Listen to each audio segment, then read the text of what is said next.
हरे कृष्ण। आप सभी भक्तजनों का हार्दिक स्वागत। आज की श्रीमद् भगवद गीता यथारूप की कक्षा में सत्र का शुभारंभ हम पहले जगत गुरु श्रील प्रभुपाद जी की आज की कोट के साथ करेंगे। आज है 20 जुलाई। कोट आप लोगों के सामने है। जगत गुरु श्रील प्रभुपाद की जय। हमारे कृष्णा भावनामृत आंदोलन का लक्ष्य है कि कैसे गोपी जन बना जाए, फिर श्री कृष्ण हमें सभी खतरों से बचाएंगे। उसके लिए चाहे उन्हें गोवर्धन पर्वत ही क्यों ना उठाना पड़े। न्यूयॉर्क 20 जुलाई 1971। जगत गुरु श्रील प्रभुपाद की जय। अभी हम श्रीमद् भगवद गीता यथारूप करेंगे। श्रीमद् भगवद गीता यथारूप की जय। आज आपके 5 श्लोक इकट्ठे हैं एक साथ। श्लोक नंबर 8 से लेकर 12 तक, 8, 9, 10, 11, 12 तक जो है वो आपके हम आज पढ़ेंगे। के श्लोक नंबर 8। अमानित्वम मदम्भित्वम अहिंसा क्षान्तिराजवम् आचार्योपासनं शौचं स्थैमातं विनिग्रहः इन्द्रियार्थेषु वैराग्यम् अनहङ्कार एव च जन्म मृत्यु जरा व्याधि दुःखदोषानुदर्शनम्।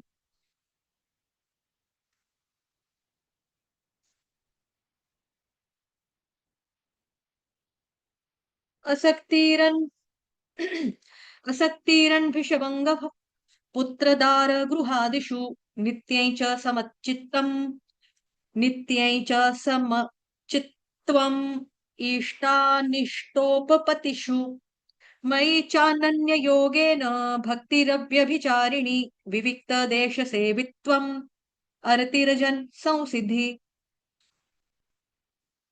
उसके बाद लास्ट श्लोक यानी कि 12वां।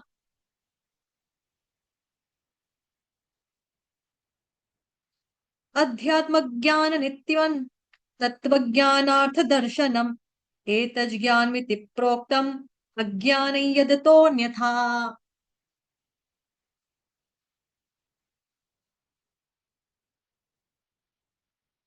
अनुवाद और तात्पर्य जगत गुरु शील प्रभुपाद द्वारा। शील प्रभुपाद की जय।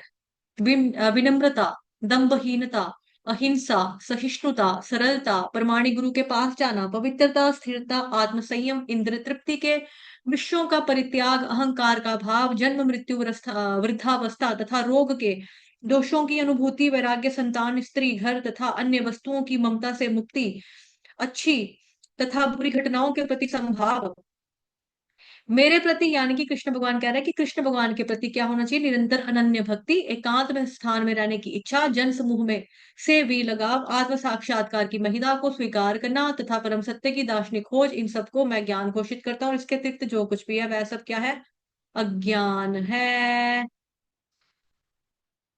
ठीक। आज आधे बच्चे कम है, आधे स्ट्रेंथ कम है क्लास की। क्यों कम है? दो रीजन हो सकते हैं। एक तो आज संडे है, टेम्पल क्या होगा, लेकिन 6:15 बजे कोई टेम्पल नहीं जाता। मोस्टली टेम्पल जो है 12 बजे ही शुरू होते हैं दोपहर को। और दूसरा होता है कि मोस्टली टेम्पल जो है वो शाम को कहीं कहीं पर, जैसे शशि माता जी जो है उनके उधर 4-3 बजे के बाद प्रोग्राम शुरू होता है। तो आज ये लोग जो दौड़ गए हैं वो दौड़े हैं कि 5 श्लोक इकट्ठे पढ़ने पड़ेंगे, कितना लंबा क्लास जाएगा। है ना, ये रीजन हो सकता है। दूसरा कारण ये हो सकता है। तभी करके आज 43 में से कितनी स्ट्रेंथ है, यहाँ पे 25 लोग हैं। चलो कोई बात नहीं, सबका भला करे भगवान। यही है ना शरणागति, यहीं से पता लगती है कि कितना शरणागति का स्तर क्या है। चीज लंबी होगी तो आलस आ जाएगा कि हम नहीं करेंगे। अगर समझ नहीं आया कुछ या थोड़ा सा टफ लगा तो हमारे बस की बात ही नहीं है, हम समझ नहीं सकते, हम जाएंगे नहीं। यही कारण है, और क्या कारण है। प्रियोरिटी जाना कहाँ पे, भगवत धाम में। लेकिन प्रियोरिटी इनकी क्या है, अपना कंफर्टेबल जो कंफर्ट जोन है वो, उससे बाहर नहीं आएंगे। ठीक। चलिए एनीवेज, मैं तात्पर्य नहीं पढ़ूंगी बिकॉज तात्पर्य जो है वो बहुत ज्यादा लेंथी है। तो लेकिन मैं सारे पॉइंट्स कवर कर लूंगी, देख लो ये तात्पर्य। ठीक है, बहुत ज्यादा लेंथी है तात्पर्य। तो सारे पॉइंट्स को मैं कवर कर लूंगी, जो प्रभुपाद जी ने अनुवाद में बताया ना, उन सबको मैं कवर कर लूंगी।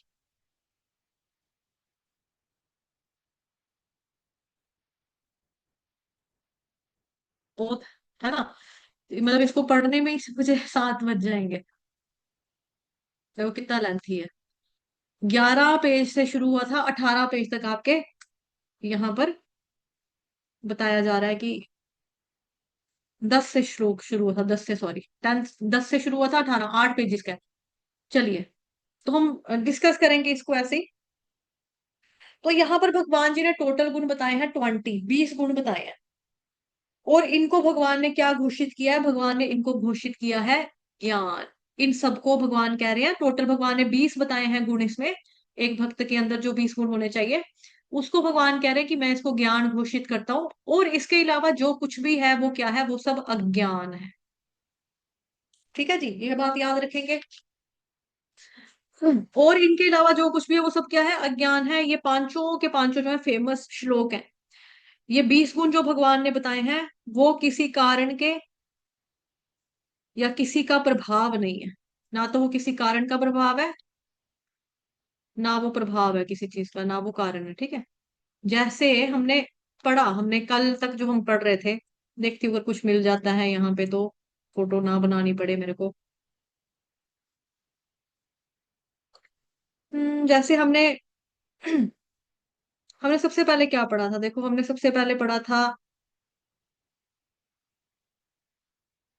हमने पढ़ा क्षेत्र के बारे में पढ़ा कि क्षेत्र किसको बोलते हैं, है ना। सब कुछ पढ़ा हमने, मतलब कि हमने पढ़ा सबसे पहले क्षेत्र के बारे में पढ़ा, क्षेत्रज्ञ के बारे में पढ़ा, ज्ञान के बारे में पढ़ा, ये सब पढ़ा हमने। फिर उसके बाद हमने पढ़ा था कि जो क्षेत्र भी है, जीव परमात्मा, जो इन दोनों के बारे में जानता है वो ज्ञान होता है। परमात्मा को उत्तम पुरुष बोला जाता है, परम पुरुष या पर ब्रह्म बोला जाता है, जीव आत्मा को ब्रह्म बोला जाता है, ये भी पढ़ा हमने। फिर हमने पढ़ा था जी आपका, ये सब पढ़ा था, है ना, ये सब पढ़ा था। और हमने कल जो देखा था, कल हमने ये भी देखा था कि प्रधान से लेकर विषय तक जो कुछ भी है, ठीक है, पहले ब्रह्म ब्रह्म ब्रह्म कारण है, प्रधान का प्रधान कारण है, प्रकृति का प्रकृति कारण है, महातत्व का महातत्व कारण है, अहंकार का आगे, फिर उसके आगे जो भी हमारी ये थे, अगली वाली पीपीटी क्या थी इसके आगे, ये सब जल पृथ्वी वायु अग्नि आकाश। और सेंसेस होगी आपकी, ये रस स्पर्श रूप रस गंध ज्ञान इंद्रियां कर्म इंद्रियां, विषय वगैरह, आंख कान नाक जीभ त्वचा, सब कुछ यहाँ तक जो भी हमने पढ़ा था। ठीक है। इन सब के बारे में हमने क्या पढ़ा था कि इनके प्रधान से लेकर विषय तक वो सब क्या है? क्षेत्र है। और उन क्षेत्रों के कारण भी है, कार्य भी है। जैसे प्रधान के बारे में हमने पढ़ा, ठीक है, यहाँ पे था प्रधान।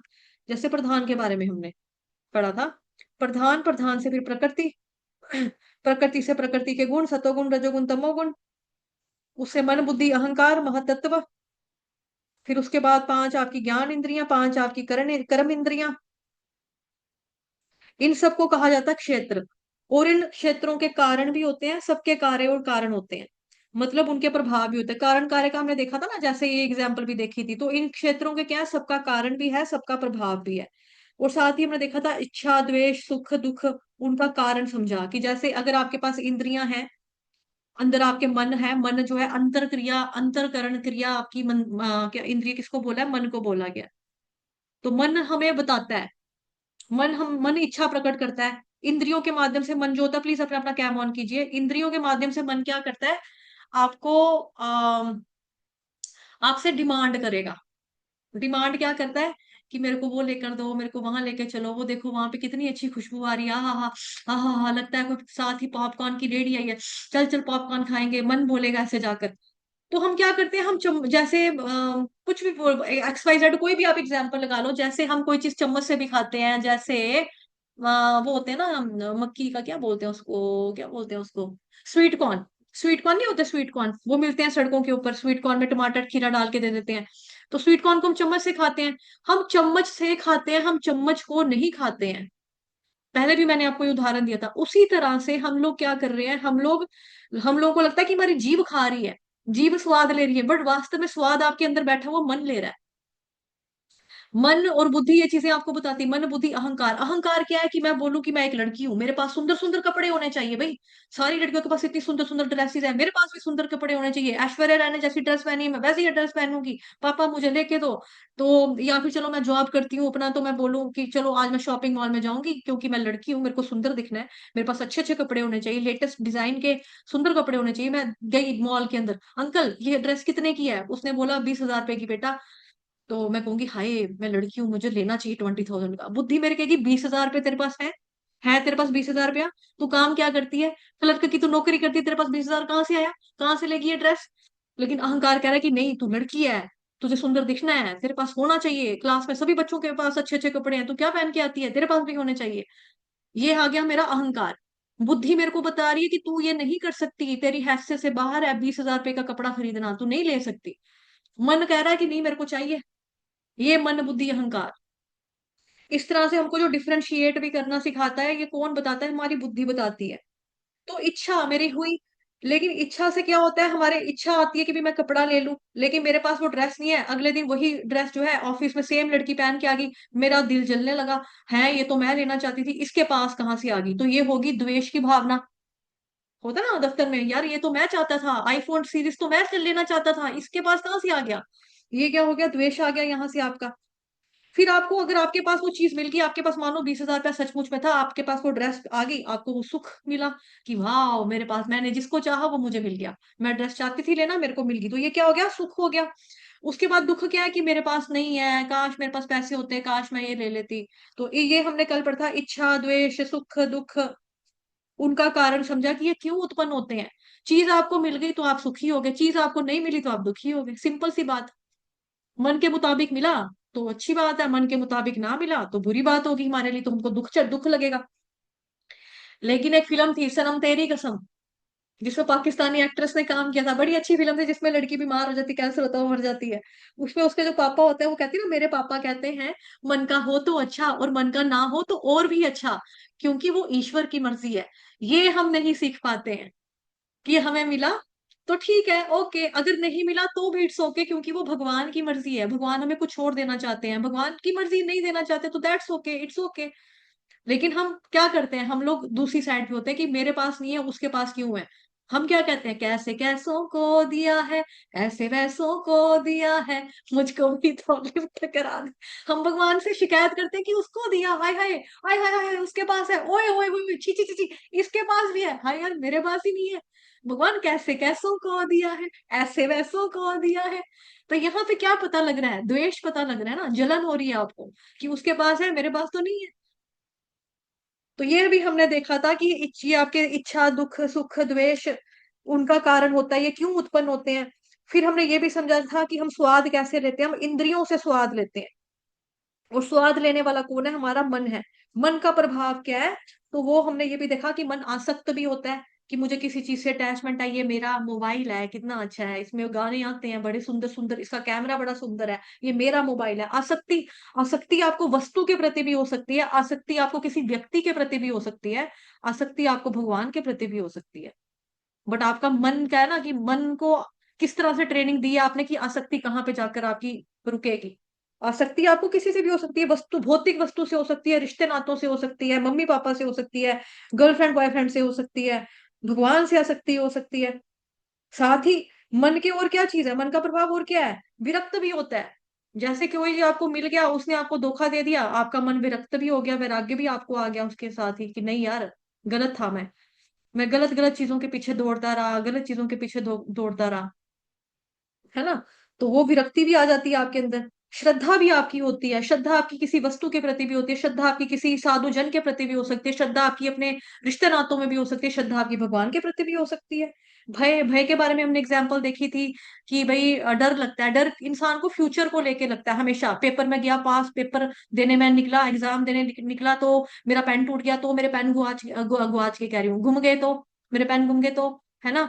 और और मेरा किसी ने चीटिंग कर रहा हो, कोई और बच्चा, उस बच्चे ने मेरे ऊपर चीटिंग की नकल की पर्ची फेंक दी, नाम मेरा चढ़ गया, तो भविष्य को लेकर डर लगता है। आज मेरे को अपनी गर्लफ्रेंड से या बॉयफ्रेंड से इतना ज्यादा प्यार है, कल ये बदल गया तो, मौसम की तरह बदल तो ना जाओगे, बदल तो नहीं जाएगा ये। ये इसको कोई और पसंद आ गई तो उधर ने चला चलना पड़ेगा। फिर मेरे पापा बहुत बीमार है, मेरे पापा हॉस्पिटल में एडमिट है, मेरे पापा को कुछ हो गया तो मैं क्या कैसे रहूंगी जिंदा पापा के बिना, अपने मैं कैसे सरवाइव करूंगी, मेरी मम्मा का क्या होगा, हमारे भाई बहनों का क्या होगा बाकी का, हमारे पापा को कुछ नहीं होना चाहिए, हो गया तो। फिर हॉस्पिटल में हम रो रहे हैं जाके, मेरे पापा हॉस्पिटल में एक अंकल आए, नहीं बेटा भगवान जी बैठे हैं, भगवान पे श्रद्धा रखो, भगवान पे विश्वास रखो। ये सब मन की बातें हैं।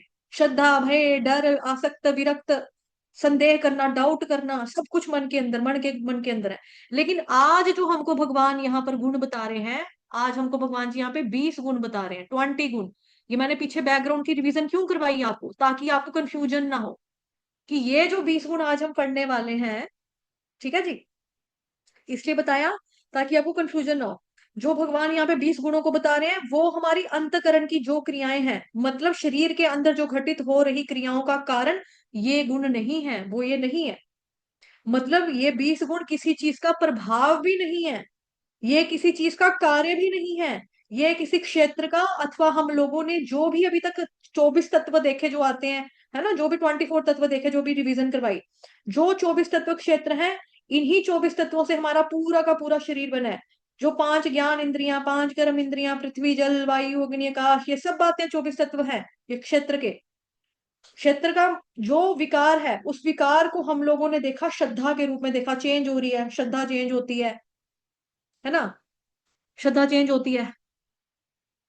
मतलब कि पहले हम मोटे होते हैं, मोटे होने के लिए हम डाइटिंग कर रहे हैं, फिर उसके बाद टीवी पे एडवर्टीजमेंट देखती है, पहले मैं बहुत मोटा था, फिर मैंने वीएलसीसी का ये प्रोडक्ट देखा, उसके बाद मेरा बदन आज झरहरा हो गया है, पहले मैं बहुत काला था, लड़कियां मुझसे दूर भागती थी, आज मैं बहुत गोरा हूँ। ऐसी एडवर्टीजमेंट आती है टीवी के ऊपर, तो हमारी श्रद्धा चेंज होगी ना। पहले हम डॉक्टरों के पीछे जा रहे थे, डाइटिंग के पीछे जा रहे थे, अब हम एक्सरसाइज करके स्वस्थ हो रहे हैं, हम मशीन के पीछे जा रहे हैं, श्रद्धा बदल गई हमारी।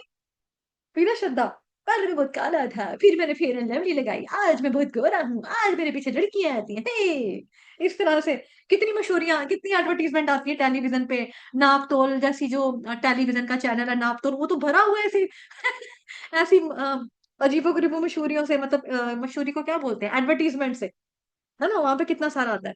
तो ये जो 20 गुण है, 20 गुण है, किसी चीज का प्रभाव नहीं है, किसी चीज का कार्य नहीं है, कोई क्षेत्र का, अथवा हम लोगों ने जो भी अभी तक 24 तत्व देखे, जल पृथ्वी वायु अग्नि आकाश, क्षेत्र का जो विकार है, उस विकार को हम लोगों ने देखा श्रद्धा के रूप में देखा, काम के रूप में देखा, भय के रूप में देखा कि कैसे भय के रूप में भय उत्पन्न होता है। उसी के अंदर हमने देखा था कि मन के कारण भय उत्पन्न होता है।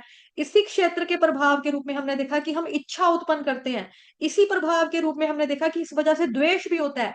इसी क्षेत्र के प्रभाव के कारण हम दुखी भी होते हैं, हम सुखी भी होते हैं।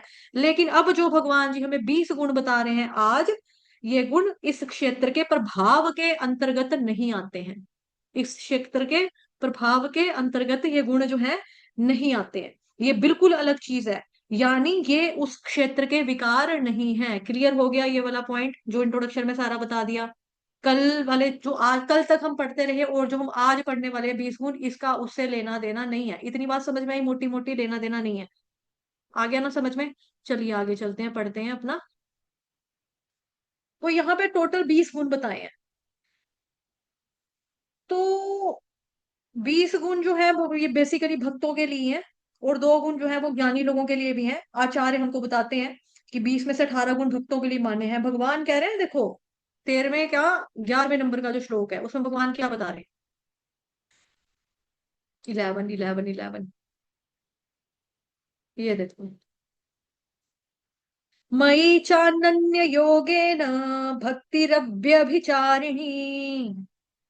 मतलब यतन पूर्वक अगर कोई एक निष्ठ भक्ति करता है, यानी अनन्य भक्ति करे, और भक्त उन गुणों को लाने का प्रयास ना करे जो भगवान ने कहा है, चाहे वो विनम्रता हो, दंभहीनता हो, अहिंसा हो, सहनशीलता हो, सरलता हो, या जो कुछ भी हो, अगर भक्त केवल और केवल भक्ति को स्वीकार करता है, अनन्य भक्ति को स्वीकार करता है, तो उसके अंतर्गत जितने भी गुण हैं वो सब अपने आप उसके अंदर आ जाते हैं।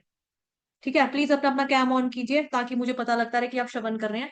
इसका मतलब क्या बताया मैंने आपको, ये जो 20 गुण हैं जो बताए हैं हमने, जिसको हमने अनुवाद के रूप में पढ़ लिया था कि विनम्रता है, दंभहीनता है, एकांत स्थान पे वास करना है है ना, ये सारे गुण जो हमने पढ़े उसके बारे में बताया जा रहा है कि अगर हमारे अंदर ये गुण नहीं भी है ना तब भी कोई बात नहीं।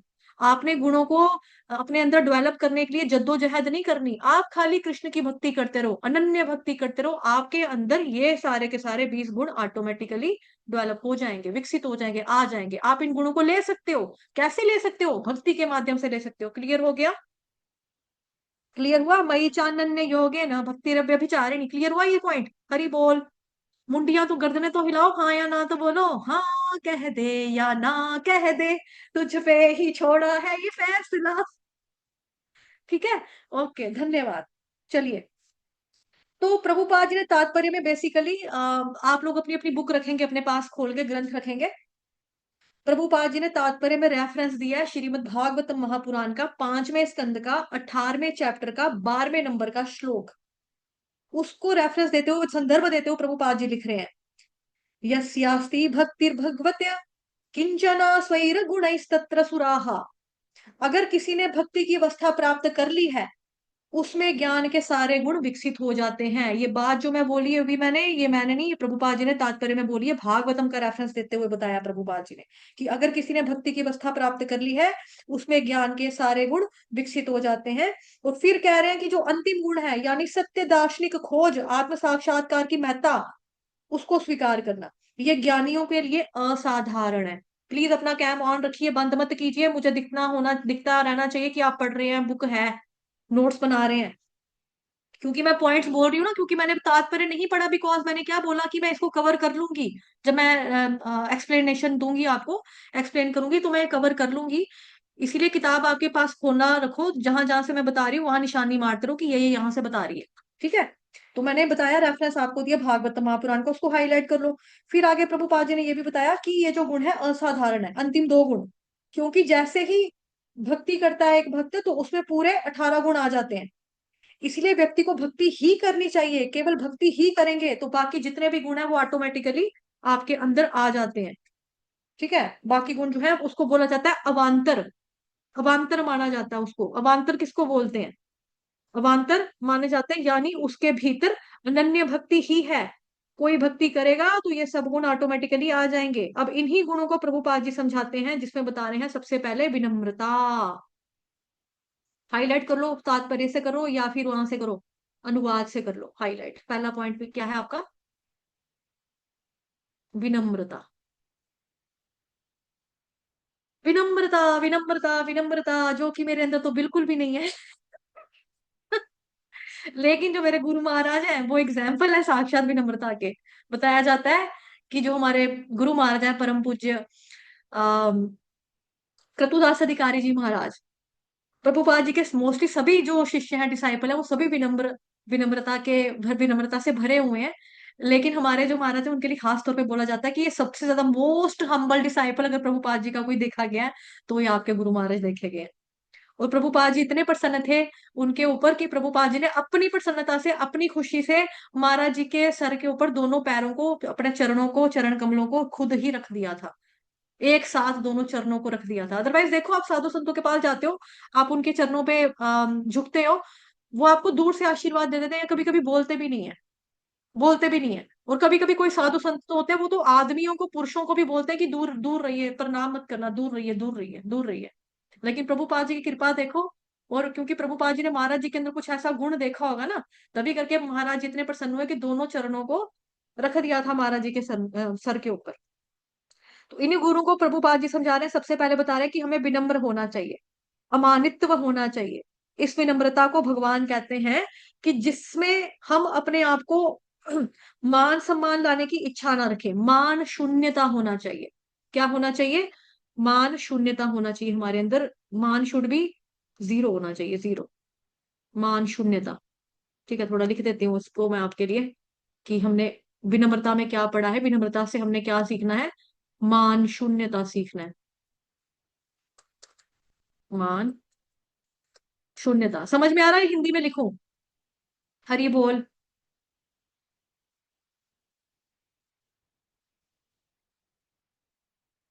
मान शून्यता, शून्य, शून्य का मतलब क्या हुआ? जीरो। शून्य आपने एक बार और भी पढ़ा भक्ति साम्य सिंधु में, अन्याभिलाषिता शून्यम, जीरो, अन्य अभिलाषाएं हमारी शुड भी जीरो हो जाए। तो ये आशा कौन सी रखनी है? कृष्ण की एक आशा होनी चाहिए। तो मान शून्यता, यानी कि मनुष्य को नहीं चाहिए कि कोई मेरा मान करे, कोई मेरा सम्मान करे, ऐसी इच्छा नहीं होनी चाहिए। कि मान किस लिए पाएंगे? जब हम अपने आप को आत्मा समझेंगे तो किस लिए करना है?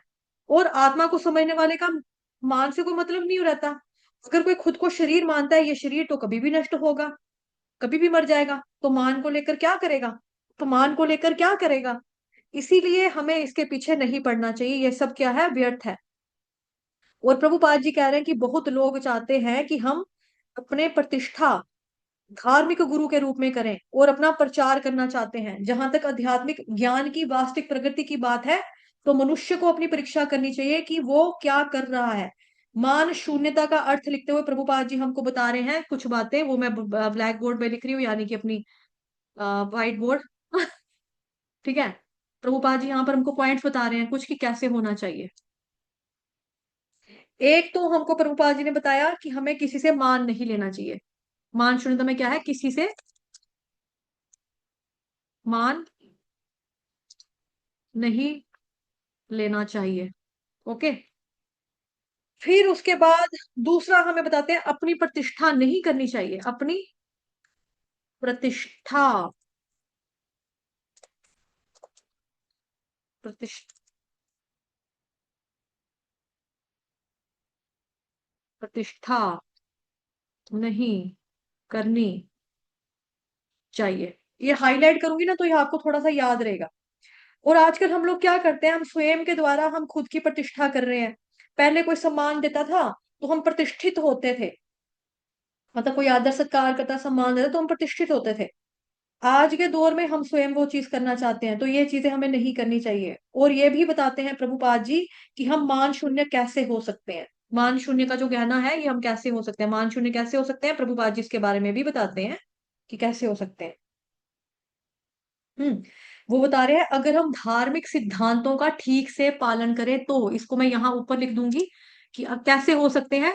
धार्मिक सिद्धांतों का पालन करने से, सिद्धांतों,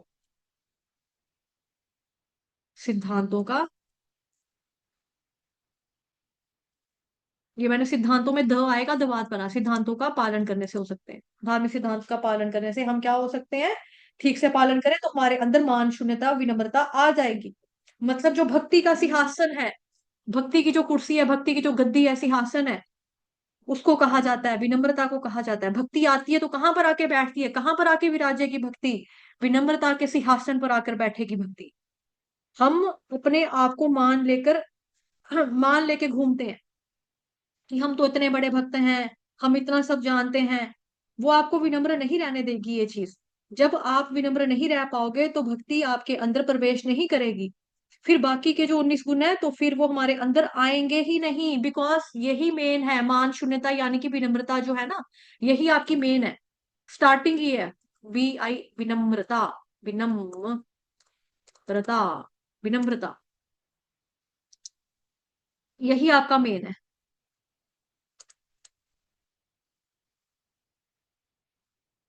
यही मेन है आपका। अगर विनम्रता ही नहीं होगी, सबसे पहले तभी करके बताया ना, सीरीज में लिखा है प्रभुपाद जी में, सिस्टमेटिकली बता रहे हैं भगवान जी। सबसे पहले भगवान ने क्या बताया? विनम्रता के बारे में बता दिया। अगर आपके अंदर विनम्रता का पॉइंट या गुण ही नहीं है तो बाकी गुण भूल जाओ, वो कभी आने वाले नहीं है। बिकॉज क्या बताया? भक्ति कहाँ आके विराजेगी? विनम्रता के सिंहासन के ऊपर आकर बैठेगी।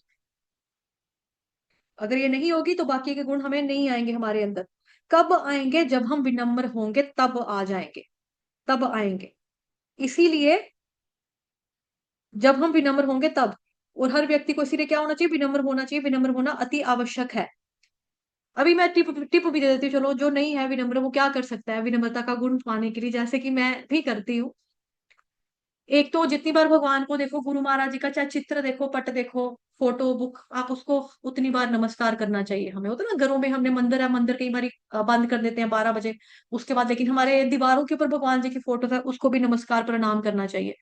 दूसरी चीज होती है शिक्षाष्टकम का पाठ आपको डेली करना चाहिए, क्योंकि मैंने आपको पहले भी बताया। प्लीज अपना अपना कैम ऑन रखिए, कैम ऑन रखिए, बड़े सारे भक्तों ने कैम ऑफ किए हुए हैं। उसमें मैंने आपको पहले भी बताया कि जैसे श्लोक होता है, कोई श्लोक पहले श्लोक रहता है, उसके बाद आप उसको बहुत बार पढ़ते हो तो वो मंत्र का रूप ले लेता है, और ज्यादा बहुत बार पढ़ते हो, करोड़ 2 करोड़ ऐसे हो जाता है, तो वो एक सिद्ध मंत्र बन जाता है, तो आपको पता भी नहीं चलेगा, आपके अंदर वो गुण, आपके अंदर वो क्वालिटी अपने आप आने लग जाएगी, आने लग जाएगी। ठीक है। तो शिक्षाष्टकम का पाठ आपको रोज करना चाहिए। बिकॉज देखो, शिक्षाष्टकम जो है वो हमें 8 शिक्षाएं जो दे रहे हैं, वो कौन दे रहा है? वो खुद चैतन्य महाप्रभु दे रहे हैं, और चैतन्य महाप्रभु कोई और तो है नहीं, साक्षात राधा रानी और कृष्ण का मिक्सचर अवतार, गोल्डन अवतार। तृणादपि सुनीचेन तरोरपि सहिष्णुना अमानिना मानदेन कीर्तनीयः सदा हरिः। तो कीर्तनीय सदा हरि, हमेशा हरे कृष्ण महामंत्र का कीर्तन करते रहो।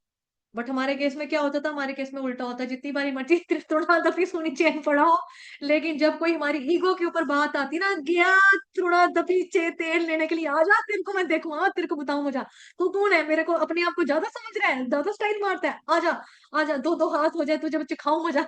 ऐसे ही हो जाता ना हमारे केस में। लेकिन हमें रोज प्रैक्टिस करनी है। हरे कृष्ण महामंत्र का निरंतर रूप से अगर हम जप करते रहेंगे, लगातार करेंगे, रोज करेंगे, तृणादपि सुनी चैन का पाठ रोज करेंगे, रोज करेंगे, रोज करेंगे, तो हमारे अंदर ये जो है, ये वाला जो गुण है आएगा। ठीक है। दूसरा पॉइंट जो है वो हमको क्या बता रहे हैं? दंभहीनता। दंभहीनता का मतलब होता है पाखंड, पाखंड नहीं करना। आई मीन, दंभहीनता का मतलब क्या होता है कि जो पाखंडी लोग होते हैं, वो लोग क्या करते हैं?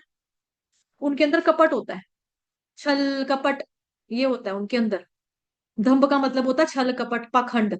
हीनता का मतलब हो गया उसके बिना, विदाउट छल कपट, विदाउट पाखंड। व्यक्ति में छल कपट पाखंड नहीं होना चाहिए। जितना अधिक दंभ व्यक्ति में लगा होता है ना, जितना अधिक दंभ व्यक्ति में लगा रहता है, तो ऐसे में उसे भगवान जी का साक्षात्कार कभी नहीं हो सकता।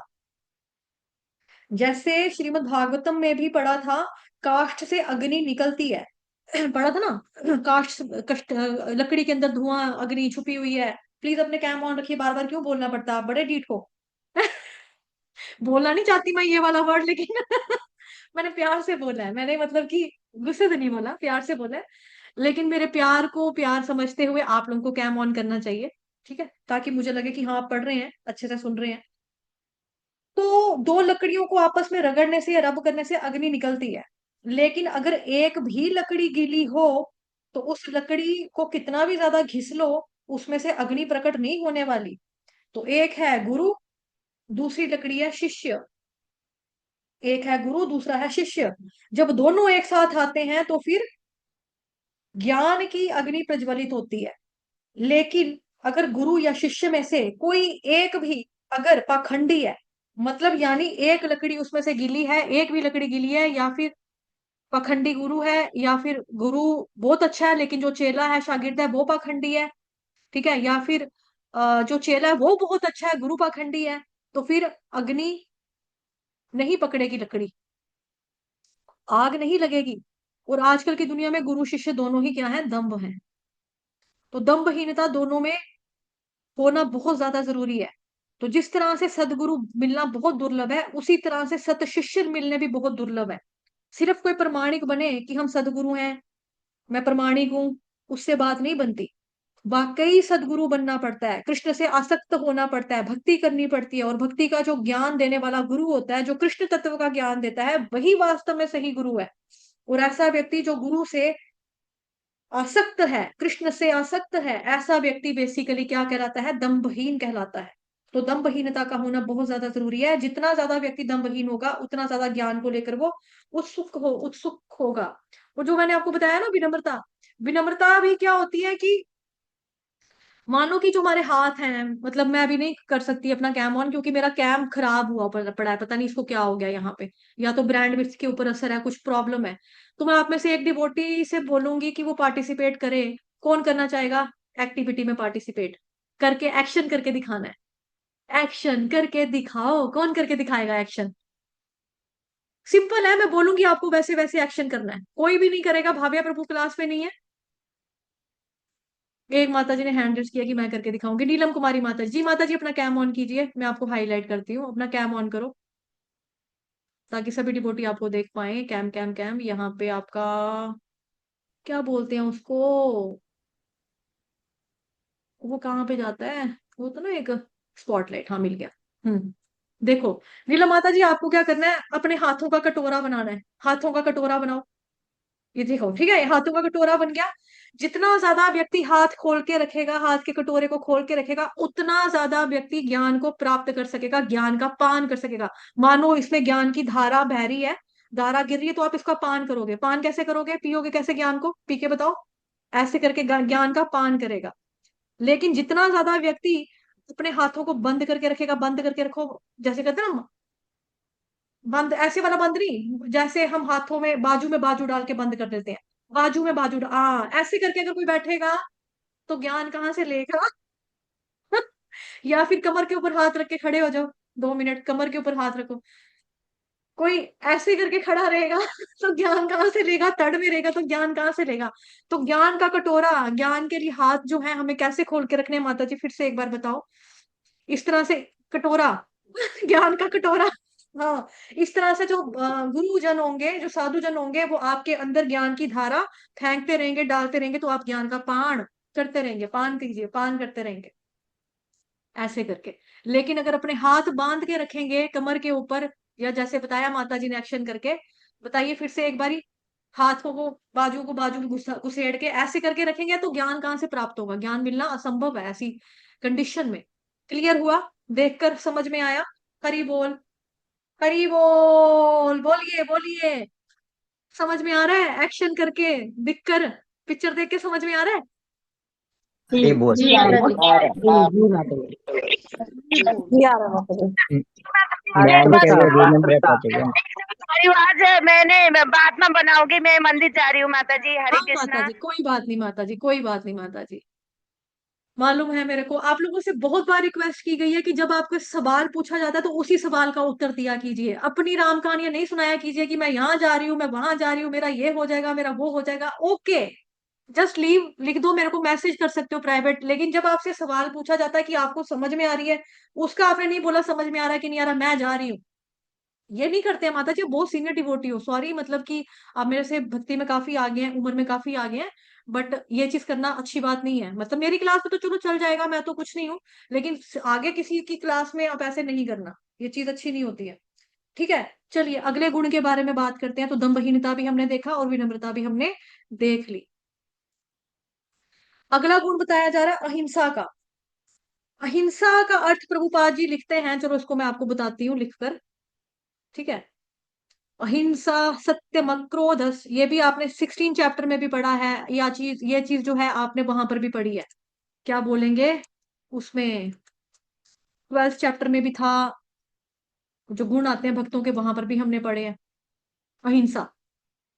ठीक है, अहिंसा के लिए प्रभुपाद जी बताते हैं कि एक तो अहिंसा का मतलब होता है वध ना करना।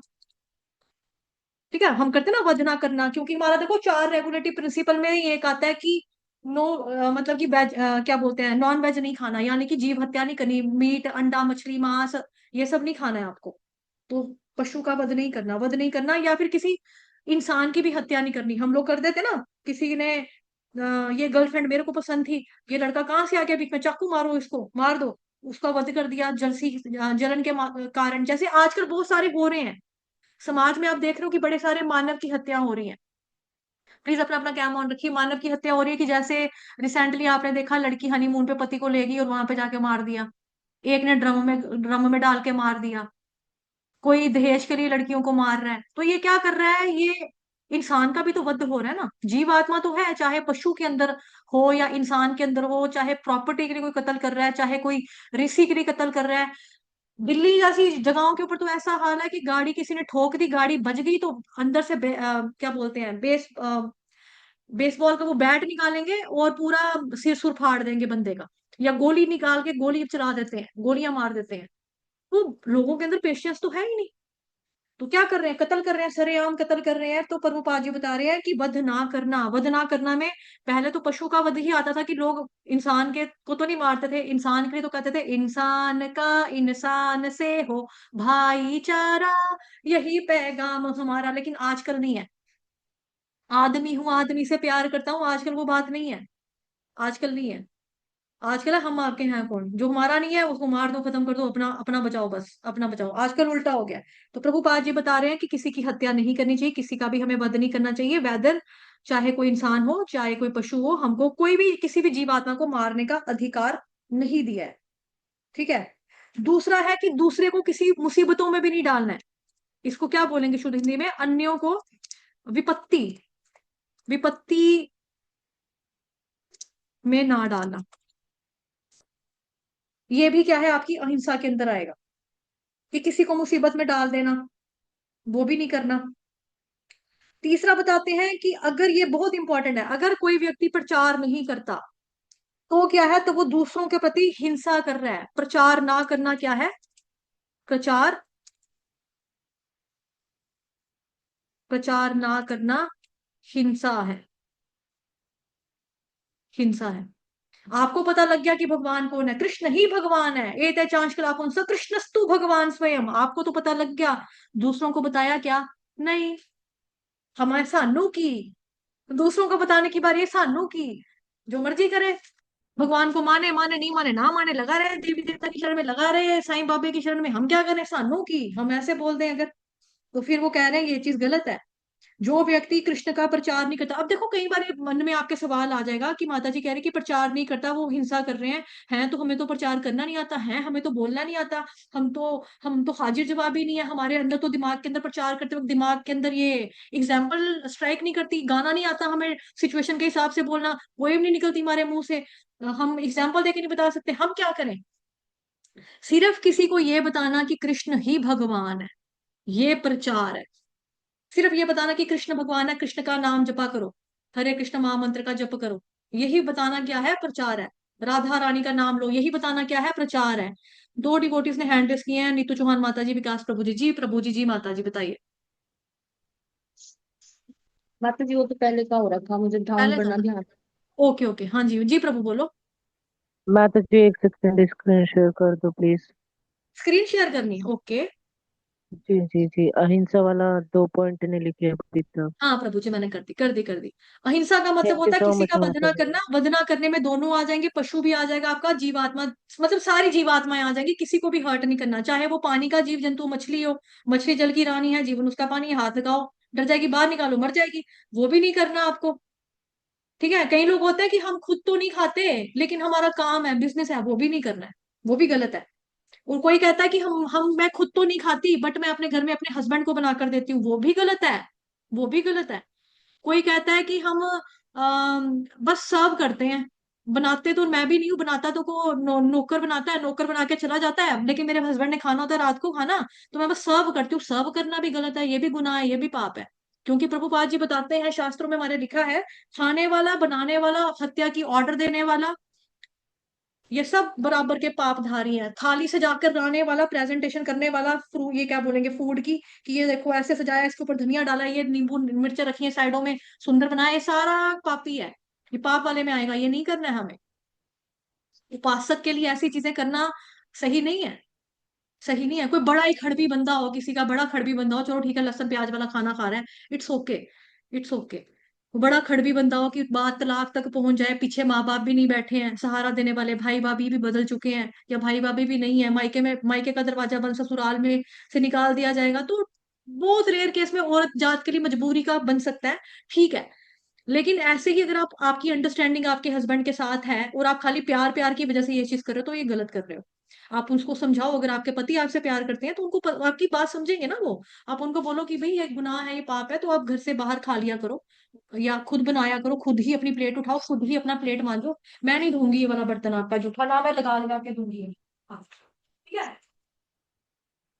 अगर आप उनको ऐसे बताओगे तो वो आपकी फीलिंग का रिस्पेक्ट करेंगे, जो आपसे प्यार करता होगा वो आपकी फीलिंग की कदर करेगा। ये नहीं है कि फीलिंग की कदर नहीं करेगा, करेंगे। लेकिन हाँ, कोई खड़बी बंदा हो, कोई बैंगड़ बंदा हो, है, तो फिर उसके केस में चलो भगवान के साथ आप उसके लिए प्रार्थना, वो उसका तरीका पता है क्या है। जैसे एक माता जी थी, उनका प्रॉब्लम था, तो मैंने उनको यही कहा था कि जैसे आप अपने हिस्से की 16 माला करते हो, 16 माला करने के बाद आपको क्या करना है, से अपने हस्बैंड के नाम हिस्से की भी माला करो, उसी मणके के ऊपर बोलो, जो गुरु मन का होता है, कृष्ण जिसको कहते हैं, सेंटर वाला जो बड़ा वाला हमारा सुमेरु जिसको बोलते हैं, वो उसके ऊपर बोलो कि हे भगवान जी, ये माला मैं अपने पति के हिस्से की कर रही हूँ, प्लीज आप उनको भक्ति दो, वो नॉनवेज खाते हैं, उनका दिमाग ठीक करो, मेरे को तंग करते हैं कि भाई नॉनवेज बना, मैं नहीं बनाना चाहती, प्लीज भगवान मेरी हेल्प करो। आप उनके नाम की माला करना शुरू करो, 1 या 2 माला करना शुरू करो, देखो इसका प्रभाव पड़ता है। ये प्रैक्टिकली बात बताई है मैंने आपको, मैंने बहुत सारे डिवोटीज को ऐसे बताया है, और उनका जो रिस्पॉन्ड मेरे को फीडबैक आया, वो कहते हैं हाँ माता जी फर्क पड़ गया, पहले तो ऐसे थे ऐसे थे ऐसे थे, अब ये बहुत सही हो गए हैं, ठीक हो गए हैं। तो भगवान का माला अगर आप अपने हस्बैंड के हिस्से की भी करोगे, प्रभाव पड़ेगा, फर्क पड़ेगा, क्योंकि हर व्यक्ति के ऊपर कृपा सेम नहीं मिलेगी ना, उसने क्या पता बेचारे ने क्या पहले कर्म किए हुए हैं, भगवान के नजदीक क्यों नहीं आ पा रहा वो, क्यों भगवान में श्रद्धा नहीं हो रही, क्या पता क्या क्या करके आया है जीवात्मा, कौन कौन से जन्मों में क्या क्या किया हुआ है। तो इस तरह से, ठीक है। तो ये 3 चीजें प्रभुपाद जी ने हमको बताई हैं कि अगर आप प्रचार नहीं कर रहे हो तो वो भी क्या कर रहे हो, आप हिंसा कर रहे हो, तो हमको हर व्यक्ति को प्रचार करना चाहिए, क्या बोलते हैं, जहां देखो तारे को हो कृष्ण प्रचार, जाके देखो तारे करो कृष्ण प्रचार, होता है ना चैतन्य चरितामृत में, कि जहां देखो प्रचार करो। अगर वो कृष्ण के बारे में नहीं बताता तो व्यक्ति हिंसा कर रहा है, लेकिन हम किसी को कृष्ण के बारे में बता रहे हैं, तो उन लोगों को प्रबुद्ध करना और भव बंधन से मुक्त करना, इसको प्रभुपाद जी ने बताया है अहिंसा। अहिंसा क्या है, ये क्या, ये हो गया हिंसा करना। और अहिंसा इसके साथ ही मैं लिख देती हूँ, हिंसा क्या है, अगर आपने किसी को कृष्ण के बारे में बता दिया, भव बंधन से मुक्त होने का तरीका बताया, कृष्ण के बारे में बताना, बताना ये क्या है, ये प्रचार में आएगा, यानी कि आपका अहिंसा के अंदर आ जाएगा, ठीक है, अहिंसा के अंदर आ जाएगा। फिर उसके बाद आपका अगला पॉइंट क्या है, अगला पॉइंट है जी आपका सहिष्णुता। ये भी किसी के अंदर आज नहीं है। सहनशीलता का गहना किसके अंदर है ही नहीं है, सहन तो होता ही नहीं ना, हम नहीं सहन कर सकते, हाँ। कैसे बोला उसने मेरे को, मेरे से नहीं सहन होता, हाँ, हाँ। ये भी छोड़ो, रोटी खाना, भूख प्यास भी हमसे सहन नहीं होती, मुझे भूख लगी है, पैसे दो मेरे को, पेट में कुछ हो रहा है, रोटी दो मेरे को, क्या बनाया टिंडे नहीं खाने, मैं बाजार जाऊंगी कुलचा खाऊंगी, दो पैसे मेरे को।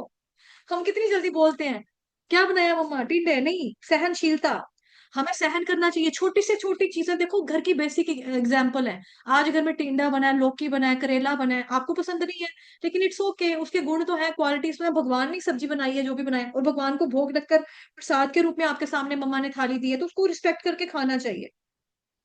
हमारा अपमान भी होगा, मान भी होगा, सम्मान भी होगा, अपमान भी होगा, हमको गालियां भी दी जाएंगी, हमको मारा भी जाएगा, इन सब चीजों को हमको सहन करना है, ठीक है, सहन करना है। तो उदाहरण में प्रभुपाद जी ने प्रहलाद महाराज का उदाहरण लिखा है, कि जैसे प्रहलाद महाराज जी जो है, उनको उनके पिता के द्वारा मारने का प्रयास किया जा रहा था, उसके बाद भी प्रहलाद महाराज सहन करते हैं। ये सब कैसे सहन होता है, बिकॉज उनके अंदर आध्यात्मिक ज्ञान था। जो लोग आध्यात्मिक ज्ञान में उन्नति कर लेते हैं, वो लोग सहिष्णु हो जाते हैं। अगर किसी के अंदर ज्ञान आ गया हो तो उसके अंदर ये 20 गुण देखे जाएंगे। उसमें सबसे महत्वपूर्ण गुण है कि भगवान की अनन्य भाव से भक्ति करना। प्लीज अपना कैम ऑन कीजिए ताकि मैं देख सकूं आप पढ़ रहे हैं कि नहीं पढ़ रहे हैं। बार बार क्यों बुलवाते हो यार, क्या प्रॉब्लम है आपको, इसी चीज में इतना टाइम वेस्ट होता है फिर। देखो प्रहलाद महाराज जी को उसके पापा ने फेंका जमीन के ऊपर, मतलब कि पहाड़ी से जमीन के ऊपर फेंका, प्रहलाद तुझे मैंने धरती पर फेंका, तू मरा क्यों, धरती पिताजी मेरी माँ है, माँ बच्चे को कैसे मार सकती है, इसीलिए मैं नहीं मरा। है ना। तो प्रहलाद महाराज जी के केस में देखा जाए तो सहिष्णुता बहुत ज्यादा है, बहुत ज्यादा। हरे कृष्ण। डॉली माता जी आपको आज भी आवाज नहीं आ रही, हरि बोल। नहीं हरे कृष्णा आवाज आती है, मेरा फोन नहीं चार्ज, इसको खड़ा रखने से लगता अच्छा नहीं अच्छा, है, इसलिए ठीक ठीक डाउन माता जी, ठीक है माता जी, एक देखो एक आधे का केस हो सकता है, एक आधे की प्रॉब्लम हो सकती है, 31 लोग यहाँ पर बैठे हैं, अब सोचे सारे 31 के 31 लोगों को प्रॉब्लम है, वो तो नहीं है ना। एक बच्चे का मैं मानूंगी, चलो एक एक डिवोटी को है कोई देखो ना, समस्या, ठीक है। हाथ पकड़ के इसको हाँ रखना पड़ता है माता जी, वो ऐसे। बिल्कुल सही है, सही है, आप मतलब कि एज वाले हैं तो आप, सियाना बंदा झूठ नहीं बोलेगा, ये तो हमें भी मालूम है, ठीक है, लेकिन जो छोटे मोटे बच्चे बैठे हैं यहाँ पे, चुन्नू मुन्नू बैठे हैं, उनको तो क्या मान करने चाहिए ना, उनको क्या है। बुजुर्ग तो झूठ नहीं बोलते हैं, लेकिन बच्चे ये बड़े चंट होते हैं, बस चतुर होते हैं। ठीक। तो सहिष्णुता होना चाहिए, सहनशील, हमारे अंदर सहनशीलता आएगी, कैसे आएगी, जब हम भक्ति करेंगे तो आ जाएगी, भक्ति करते रहो आ जाएगी। सरलता, सरलता का जो गुण है ये भी हमारे अंदर नहीं है। सरलता का अर्थ होता है कि हम किसी के साथ कूटनीति ना करें, किसी के साथ छल कपट ना करें, इसको बोला जाता है सरलता।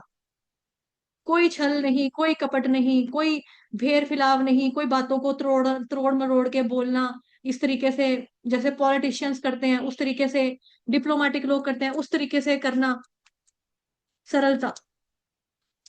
ठीक है, नो पॉलिटिक्स, इसको मैं इंग्लिश में लिख देती हूँ, नो पॉलिटिक्स। इसका मतलब ये नहीं है कि राजनीति से जुड़ना नहीं है। वैसे क्यों बोला मैंने यहाँ पे नो पॉलिटिक्स, उसका चलो बता ही देती हूँ, पॉलिटिक्स वर्ड ही लिख दिया मैंने तो मैं चलो बता देती हूँ इसका। सरल होना चाहिए व्यक्ति को, जैसे है वैसा प्रस्तुत करना चाहिए अपने आप को। जैसे पॉलिटिक्स में अगर देखें तो कोई भी बंदा सरल नहीं होता। राजनीति के पेड़े लगते सीधे होते टेढ़े, है ना, एक पुराना संजय दत्त की पिक्चर का गाना, आंधे आंधे आंधे आंधे राजनीति के पेड़े लगते सीधे होते टेढ़े। यानी कोई सरल नहीं होता। कौन क्या कर रहा है, क्या सोच रहा है, क्या बोल रहा है, तीनों में जिसका फर्क होता है उसको कहते हैं मंत्री। तो ये चीज सरल नहीं है, ये सरलता नहीं है। सरल वही है जिसकी कथनी में, जिसकी करनी में, सोच में कोई डिफरेंस नहीं होता, अंतर नहीं होता, वो है। शत्रु के साथ भी सेम रहे वो व्यक्ति सरल है। तो ये गुण है। बट आजकल लोगों ने इसको अवगुण मान लिया हुआ है, दोष मानते हैं, एडा सीधा चंपू लाल चंदू है। क्या है ये, चंपू चंपू बोलते हैं और क्या बोलते हैं भाई जी, क्या बोल देंगे, बहन, लड़कियां अगर कोई सिद्धि होगी तो उसको बहन जी बोलेंगे, बहन जी टाइप है ये। ठीक है। और जो सरल होगा, ये सिद्धू है, ये सिद्धा है, ये लल्लड़ है, ये जल्ला है, ये मेंटल है, ये हाफ मेंटल है, ये कोई कोई मिल गया का कृष्ण है, ये इस तरह से उसको बोला जाएगा। दोष समझते हैं लोग आजकल। प्रभुपाद जी देखो, प्रभुपाद जी को अगर आप देखो बहुत ज्यादा सरल थे, बहुत सरल थे। प्रभुपाद जी जब फॉरेन कंट्री में थे, वहां पे ठंड होती है, बारिश वो पड़ी, क्या बोलते हैं, बहुत सर्दी थी। तो प्रभुपाद जी ने जब देखा तो प्रभुपाद ने बोला, है सारे के सारे घरों ने सेम पेंट क्यों करके रखा हुआ है, सभी के घर की सफेदियां, पेंट जो है व्हाइट वाश, व्हाइट कलर का क्यों हुआ है, डिवोटीज क्या है यहाँ पे, सभी ने व्हाइट कलर का कर दिया, क्या कुछ है क्या। उन्होंने बोला, नहीं प्रभुपाद जी ये सफेदी नहीं है, ये तो बर्फ गिरी है, स्नो है, इसको स्नो बोलते हैं प्रभुपाद जी। जब स्नो गिरी है तो उसकी वजह से सारी बिल्डिंगें आपको व्हाइट नजर आ रही है, पेंटिंग ये पेंट नहीं की है किसी ने, देखो कितने सरल है।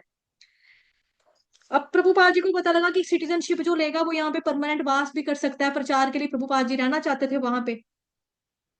तो क्या तरीका है कि कोई अगर आपको गोद ले ले तो प्रभुपाद जी अपने शिष्यों को बोल रहे, तुम लोग मेरे को गोद ले लो, तुम में से कोई मेरे को गोद ले लेगा, अगर तुम मेरे को कोई गोद ले लो या ना, तो मैं मेरे को यहाँ पे ना सिटीजनशिप मिल जाएगी, ले लोगे मेरे को गोद।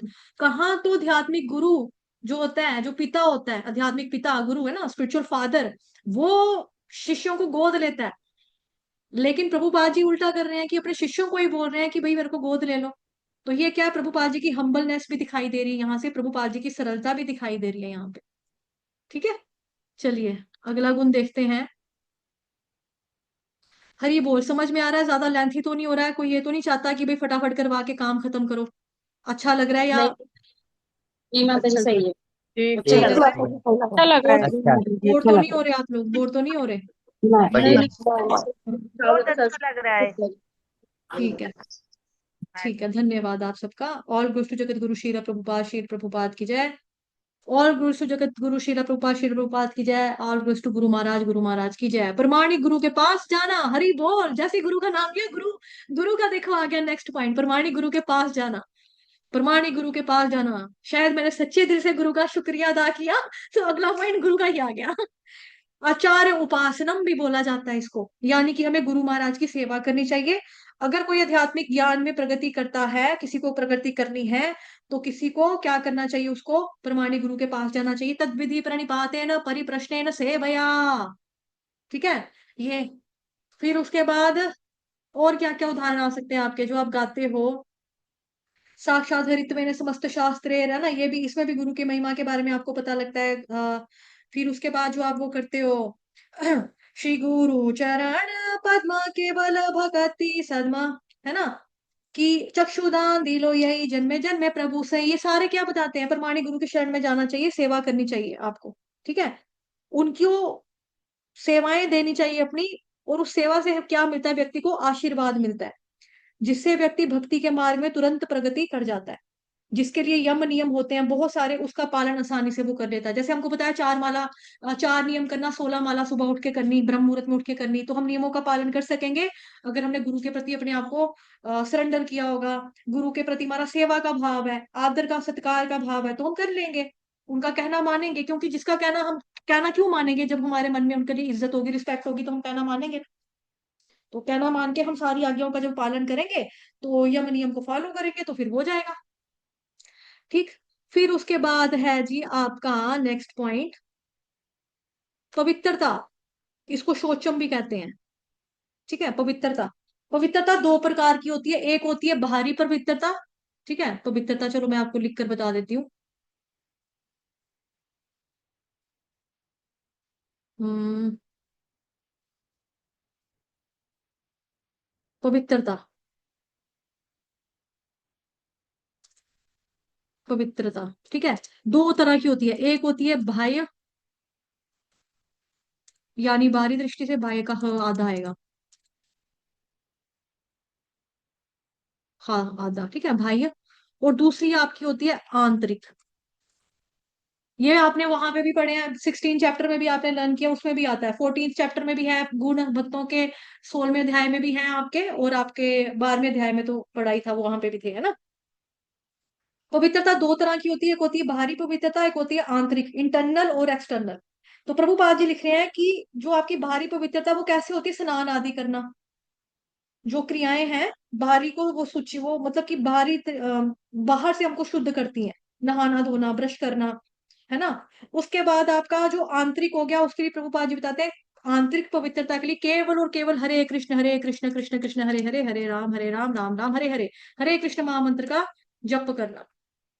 ठीक है, इससे आपका क्या हो जाएगा, कीर्तन करना, जप करना, भगवान की भक्ति की बातें सुनना, कीर्तन को सुनना, कथाओं को सुनना, श्रवण करना, पढ़ना, इससे आप हो जाओगे। लेकिन मेन क्या बताया, हरे कृष्ण कृष्ण कृष्ण हरे हरे, हरे राम राम राम हरे हरे, इससे।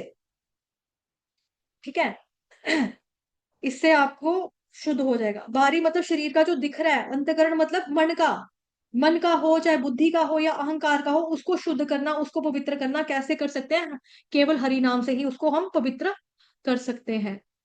ठीक है जी, चलिए। फिर उसके बाद है आपका अगला पॉइंट, स्थिरता।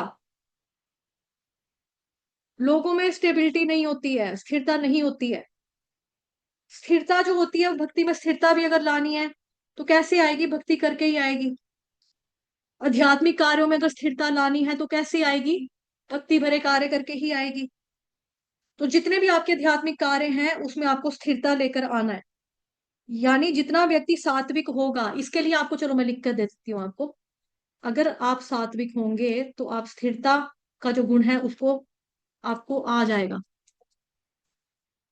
स्थिर, ये क्या हो गया मेरा, कटा कैसे, STHIR, स्थिरता, स्थिरता। ठीक है, स्थिरता के लिए क्या बताया, कैसे आ जाएगा, सात्विक होना चाहिए, सात्विक खाना खाओ, सात्विक रहो, सतोगुणी लोगों के साथ रहो, सतोगुणी शास्त्रों का अध्ययन करो, पढ़ो, उतनी स्थिरता आ जाएगी। ज्ञान में भी स्थिरता आ जाएगी, ज्ञान में भी आएगी स्थिरता, तो कैसे आएगी, इसी से आएगी, सात्विक होने से ही आएगी। तो स्थिरता होना जो है वो बहुत ज्यादा जरूरी है। ठीक है, एक बार मैंने जो कमिटमेंट कर दी उसके बाद मैं अपने आप की भी नहीं सुनता, मंगल आरती करनी है, हाँ जी करनी है, ठीक है रोज करनी है, 16 माला का जप करना है, हाँ जी करनी है, सुबह ब्रह्म मुहूर्त में उठ के माला करोगे, हाँ हाँ करेंगे, स्थिरता, स्टेबिलिटी। क्लास में रोज आएंगे, हाँ रोज आएंगे, रोज आएंगे, भगवत गीता पढ़ोगे, हाँ पढ़ेंगे, टास्क करोगे, चतुर्मास का चैलेंज करेंगे, हाँ हाँ करेंगे करेंगे, स्थिरता। एक बार मैंने जो कमिटमेंट कर दी उसके बाद मैं अपने आप की भी नहीं सुनता। ये वांटेड फिल्म का सलमान खान का डायलॉग है, जिसको मैं यहाँ पे यूज करती हूँ भक्ति के लिए, भक्ति के संदर्भ में। ठीक है, उसके बाद है जी आपका अगला पॉइंट, आत्म संयम। आत्म संयम का मतलब क्या हुआ, सेल्फ कंट्रोल करना अपने आप को। आत्म संयम का मतलब क्या हो गया, कंट्रोल करना, यानी अपनी इंद्रियों को कंट्रोल करना, अपनी इंद्रियों को वश में करना। अगर हम अपनी इंद्रियों को वश में नहीं रख सकते तो हम अपनी आध्यात्मिक प्रगति को सही दिशा में नहीं लेकर जा सकते। बट हम में से मोस्टली लोगों में आत्म संयम ही नहीं है। आत्म संयम तो छोड़ो, हम ठीक से 15-20 मिनट के लिए बैठ नहीं सकते। जैसे मैंने बोला कि कैम ऑन करके सभी बैठेंगे, कितने लोगों का कैम ऑन है, बिकॉज ये नाचने वाले हैं, इधर उधर उधर इधर, ये लोग बैठ ही नहीं सकते एक जगह पे, है ना। नहीं बैठ सकते, स्थिरता नहीं है, स्टेबिलिटी नहीं है। अगर बैठेंगे भी ना, आपने देखा होगा कई लोग बैठेंगे टांगे हिलाते रहेंगे, हाथ हिलाते रहेंगे, गर्दनें हिलाते रहेंगे, पूरा पूरा हिलता रहेगा। जैसे मदरसों में बच्चे याद नहीं करते अल्लाह अकबर अल्लाह अकबर, जैसे वो याद करते हैं, पूरे पूरे हिल हिल के याद करना, उस तरह से हिलते रहेंगे। कुर्सी पे बैठते हुए हिलते रहेंगे, लत्ते हिलाएंगे, बाएं हिलाएंगे, हिलेंगे, यहाँ वहां टहलेंगे, अंगड़ाइयां लेना शुरू कर देंगे, उबासियां लेना शुरू कर देंगे, सिर में खारिश करना शुरू कर देंगे, खांसना शुरू कर देंगे। कई बारी मैंने देखा है, ये जब हम मंदिर में जाते हैं ना, मंदिर में जाते हैं या फिर जब हम किसी के वहां जाते हैं, आपका क्या बोलते हैं, किसी की जब डेथ हो जाती है, किसी ने शरीर त्याग दिया, वहां पे जो आते हैं, अब हम आत्मा की शांति के लिए 2 मिनट का मौन धारण करेंगे। तो लोगों का मौन धारण कैसे होता है?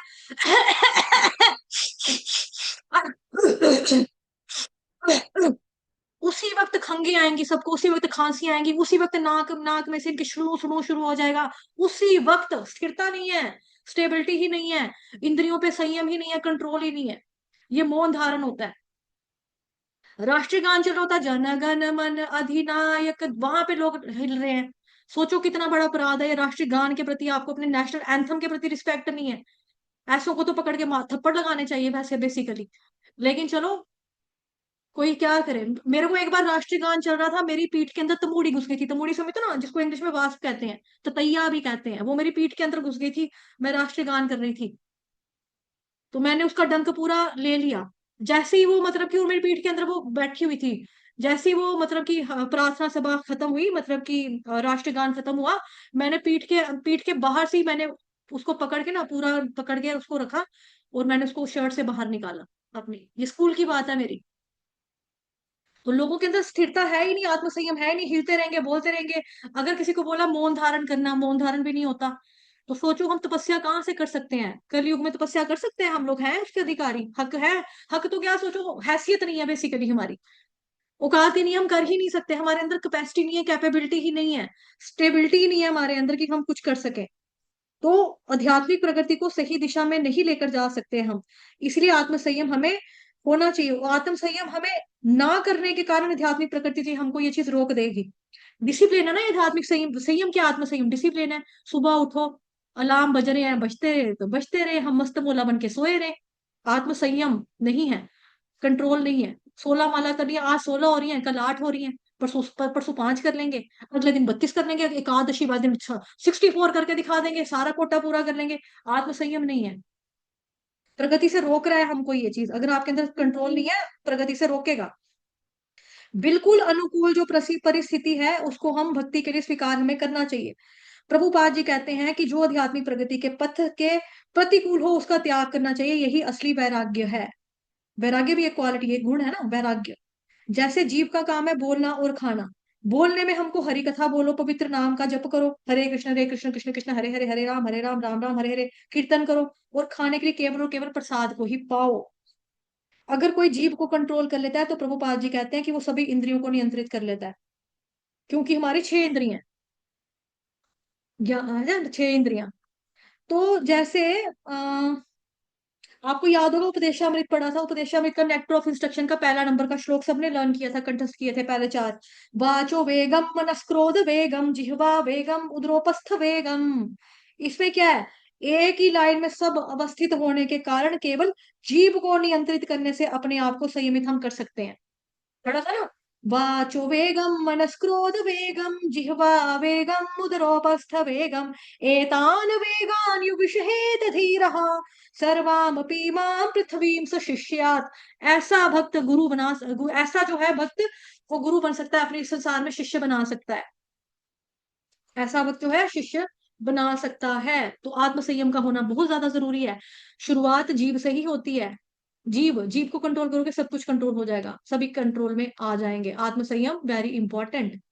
उसके बाद है इंद्रिय तृप्ति के विषयों का परित्याग करना। इंद्रिय तृप्ति के विषयों का परित्याग करना, ये बहुत इंपॉर्टेंट चीज है, बिकॉज हम इसमें फंसे होते हैं। जब तक, मतलब कि क्या होता है कि जब तक हमारे सामने इंद्रिय विषय सामने होते हैं ना, तो विषय से हमेशा इच्छाएं बनी रहेंगी आपकी। तो इंद्रिय विषयों का परित्याग करना बहुत जरूरी है। विषय, देखो मैं आपको चलो लिख के बताऊं थोड़ा सा। देखिए यहाँ पे ध्यान देंगे, इंद्रिय विषयों का परित्याग पॉइंट की बात हो रही है। पॉइंट लिखने की जरूरत नहीं, आपको पता तो है, आप लोग ध्यान से बैठकर सुन रहे हो।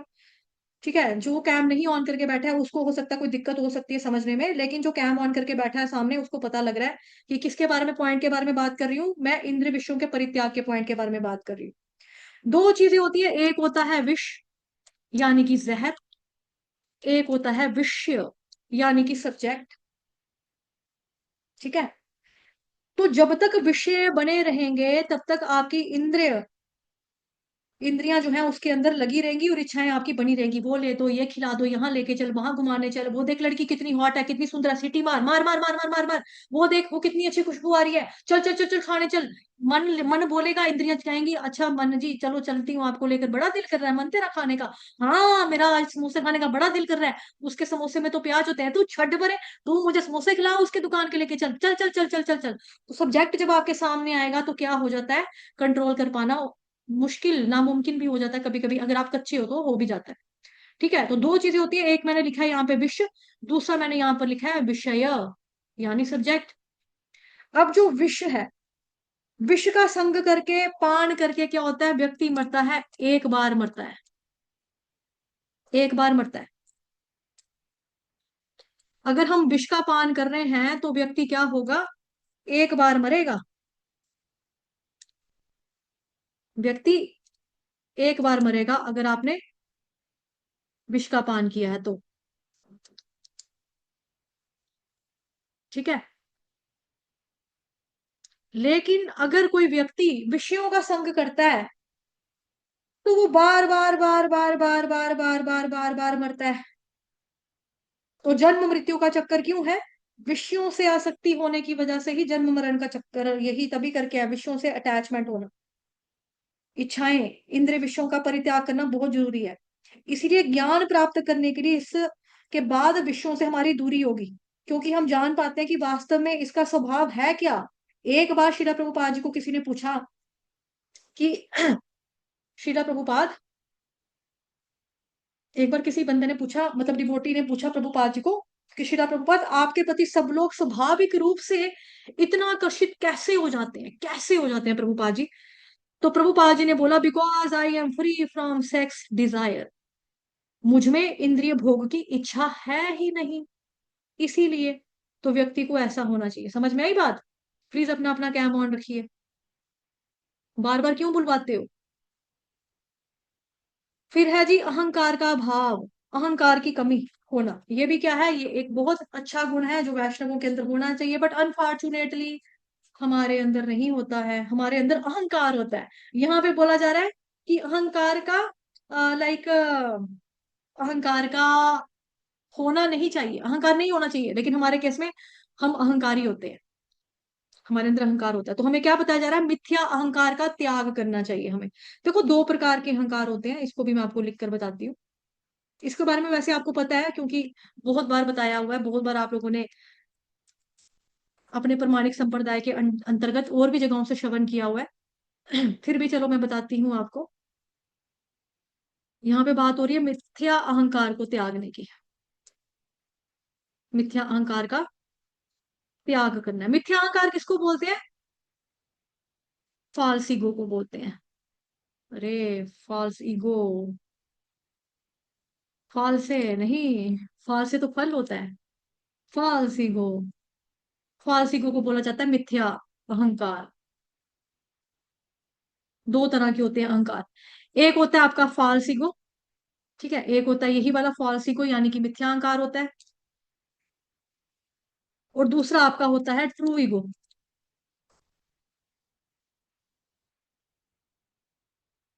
ट्रू ईगो, दो ईगो होते हैं। ठीक है, इसका हमको त्याग करना है, किसका त्याग करना है, फॉल्स ईगो का हमको क्या करना है, त्याग कर देना है, इसको हमें छोड़ देना है। फॉल्स ईगो क्या है, मतलब मिथ्या अहंकार क्या है, मैं और मेरा, मैं लड़की हूँ, मैं सुंदर हूँ, ये मेरा ऑफिस है, मैं प्रधानमंत्री हूँ, मैं डॉक्टर हूँ, ये मिथ्या अहंकार है। सत्य अहंकार क्या होता है, अहम ब्रह्मास्मि, प्रभुपाद जी तात्पर्य में बताते हैं कि अहम ब्रह्मास्मि ये सत्य अहंकार है, मैं एक आत्मा हूँ, ये सत्य अहंकार है और सत्य है ये। और ये भाव होना चाहिए हमारे अंदर, जीवे स्वरूप है कृष्ण नित्य दास, की मैं आत्मा हूँ और मैं कृष्ण का दास हूं, तो मुझे क्या करना है, मुझे कृष्ण की सेवा करनी है। तो ये वाला अहंकार आपका जो है, ये ट्रू वाला अहंकार है। ठीक है, ये ट्रू वाला अहंकार है और ये आपका फॉल्स वाला, गलत वाला है। तो हमें गलत वाले को क्या करना है, इसका हमको त्याग करना है। समझ में आ गया? फॉल्स ईगो का हमें त्याग करना है, मैं और मेरा की प्रवृत्ति से बाहर आना है। अनु सिंह माता जी आंखें मूंद के सुन रहे हो या आंखें बंद करके सोने की ट्राई तो नहीं कर, नींदर तो नहीं आ रही है? अनु सिंह माता जी, हरी बोल, बोलो। नहीं माता जी, सुन आंखें बंद थी सुन ना रहे आपकी? हैं। कल विकास प्रभु तो लेट के सुना था, सो गया। कहे उठ, कल मैंने उसको दिखाया था, उठ। तभी मैं बोलती हूँ कैमरे ऑन रखा करो, थोड़ा पता लगता है कि क्लास जिंदी है या सोई हुई है। जी सरोज माता जी नहीं बोलो। सुन। माता जी एक बार और वो दिखा दो, ये हाँ मिथ्या दिखा, अहंकार का जो था, दो जो बताए थे आपने। जी जी जी जी। अहंकार जो होते हैं दो तरह के होते हैं, एक होता है हमारा सच्चा अहंकार, एक होता है हमारा झूठा अहंकार। हमें बताया जा रहा है कि अहंकार का परित्याग करो। कौन से अहंकार का परित्याग करो? छोड़ दो। किसका अहंकार का त्याग करना? जो झूठा अहंकार है। झूठा अहंकार क्या है? मैं और मेरा, मैं लड़की हूँ, मैं सुंदर हूँ, मेरा दफ्तर है, मैं डॉक्टर हूँ, क्लर्क हूँ, इंजीनियर हूँ, फलान हूँ, ढींग हूँ, ये बंगला मेरा है, ये गाड़ी मेरी है। ये क्या? मिथ्या अहंकार। सत्य अहंकार को हमें क्या करना है? जीव सब रूपये कृष्ण नित्य दास, मैं भगवान, मैं आत्मा हूँ, मैं भगवान के दास हूँ, दासी हूँ, ये। ठीक है माता जी, हो गया? चलिए अगला करेंगे अब। ठीक है, थम्स अप आ गया माता जी का। बहुत लेंथी है ना ये, चलो लेकिन मजा आ रहा है ना, चलो इंजॉय कर रहे हैं, भक्ति रस ले रहे हैं आप लोग, आनंद आ रहा है तो गुड है। अब यहाँ पे एक पॉइंट सीधा सीधा इकट्ठा है, जन्म मृत्यु वृद्धावस्था तथा रोग के दोषों की अनुभूति। जन्म जरा मृत्यु व्याधि, जन्म जरा मृत्यु और व्याधि। अब देखो ये जो हमारा पॉइंट है ना, ये समझने वाली बात इसमें ये है, आल दो सबको पता है ये बात, क्योंकि हम सबने ये सब झेला है। और एक पॉइंट नहीं झेला है मृत्यु, लेकिन अपने रिश्तेदारों की मृत्यु तो हम लोगों ने देखी है ना, अपनों का परिजनों की मृत्यु तो हम लोगों ने देखी है, अपने लव्ड वंस की मृत्यु हमने देखी है। जन्म, जरा, मृत्यु और व्याधि, ये चार चीजें, इसके बारे में हमको नॉलेज होनी चाहिए। सबसे पहले हम बात करते हैं जन्म की, जिसके बारे में बात करूंगी उसको मैं हाईलाइट मार लूंगी, ठीक है? वैसे चलो हाईलाइट क्या, पता लग ही जाएगा आपको जन्म के बारे में। अगर मैं जन्म के बारे में बात करूं तो 9 महीने तक व्यक्ति को दुख रहता है। बच्चा माँ के पेट में, माँ की कोख के अंदर होता है, जहां पे क्या है, नेरा कुप अंधेरा, और उसमें बच्चा उल्टा लटका हुआ रहता है। बच्चा उसमें उल्टा लटका हुआ रहता है। उसके मम्मी के पेट के अंदर क्या है, मतलब कि सुसु भी वहां पे है, पॉटी भी वहां पे है, तरह तरह के कीड़े भी वहां पे हैं, यातनाएं भी उसको सहनी पड़ती हैं। अगर मम्मा चटोरी है, खाने पीने की शौकीन है, गोलगप्पे चाट पापड़ी मसालेदार चीजें चटपटा खाना पसंद है मम्मा को अगर, तो बच्चा पेट के अंदर मिर्चों को फील करता है, उसको मिर्चें लगती हैं। वो बोलता, बोल बेटा मम्मा क्या कर रही हो, कितना मसाला खाती हो, मुझे मिर्चें लग रही है, मम्मी क्या कर रही है, तो बोल भी नहीं सकता मम्मा क्या कर रही हो आप, कुछ भी नहीं बोल सकता वो असहाय है, हेल्पलेस है। अगर वो बोलेगा भी तो मम्मा कहाँ से सुनेगी, दुनिया में तो आया नहीं है। पेट एक गुफा है, गुफा, अंधेरी गुफा वाली गुफा, जिसके अंदर बेबी जो है इस तरह से वो रो रहा है। कोई अगर बाहर मम्मी कहीं घूम रही है, फिर रही है, कहीं पे ऐसी जगह पे चली गई है जहां पर गाड़ियों का धुआं लग रहा है, जहां पर कोई सिगरेट पी रहा है, सिगरेट पी रहा है, तो बच्चा अंदर से नहीं बोल सकता मम्मा ये अंकल सिगरेट पी रहे हैं, दूर हो जाओ यहाँ से, घुटन हो रही है, सफोकेशन हो रही है, सांस लेना मुश्किल हो रहा है मेरी मम्मा, पीछे हटो यहाँ से, दूर लेके जाओ मुझे। ये भी बच्चा नहीं बोल सकता। अंदर तकलीफ है, यातनाएं बोला जा रहा है इन चीजों को, घुटन को। तो 9 महीने तक वो भगवान जी से प्रार्थना करता है, मुझे एक बारी बाहर निकाल दो, गर्भ से बाहर निकाल दो।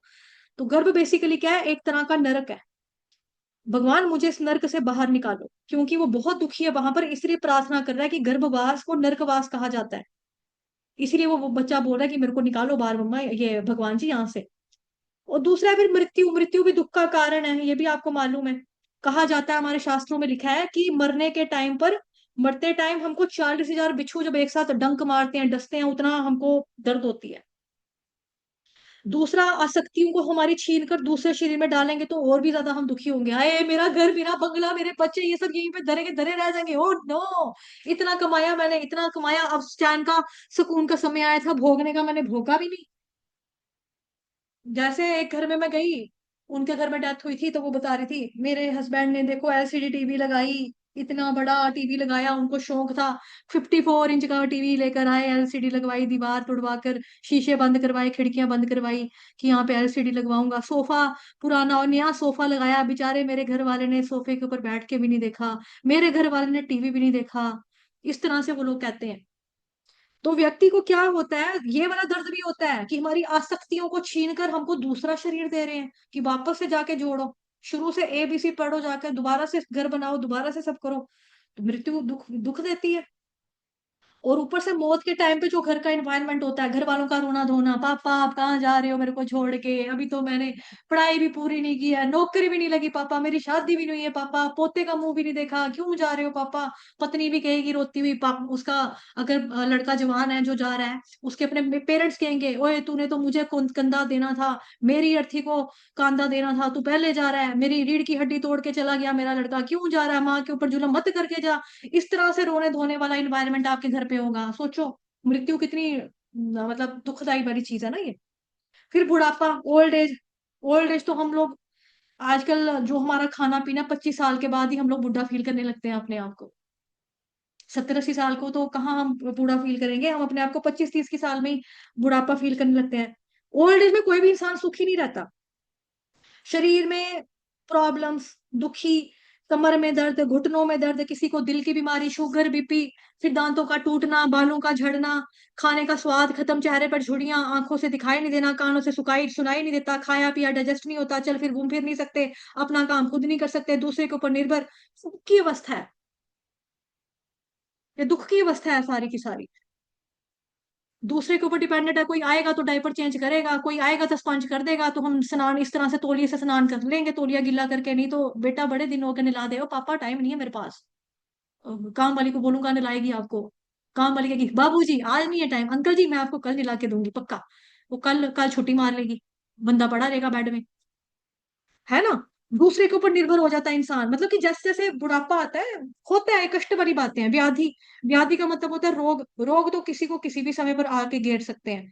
जन्म से लेके मृत्यु के बीच में जो आते हैं वो है रोग। रोग हमको दुख देते हैं। कभी पेट दर्द हो जाए, दांत में दर्द हो जाए, अथरू निकाल देता है, दांत की दर्द जो होती है ना, बड़ी गंदी पीड़ होती है दांत की पीड़, दांत का दर्द, रोना निकाल देता है। अब आदमियों को मैंने रोते हुए देखा अस्पतालों में, बड़ी पीड़ है बेटा, मुंह सूजा हुआ, दांतों का दर्द हो, पेट का दर्द हो, बहुत भयानक दर्द होता है ये, बहुत भयानक।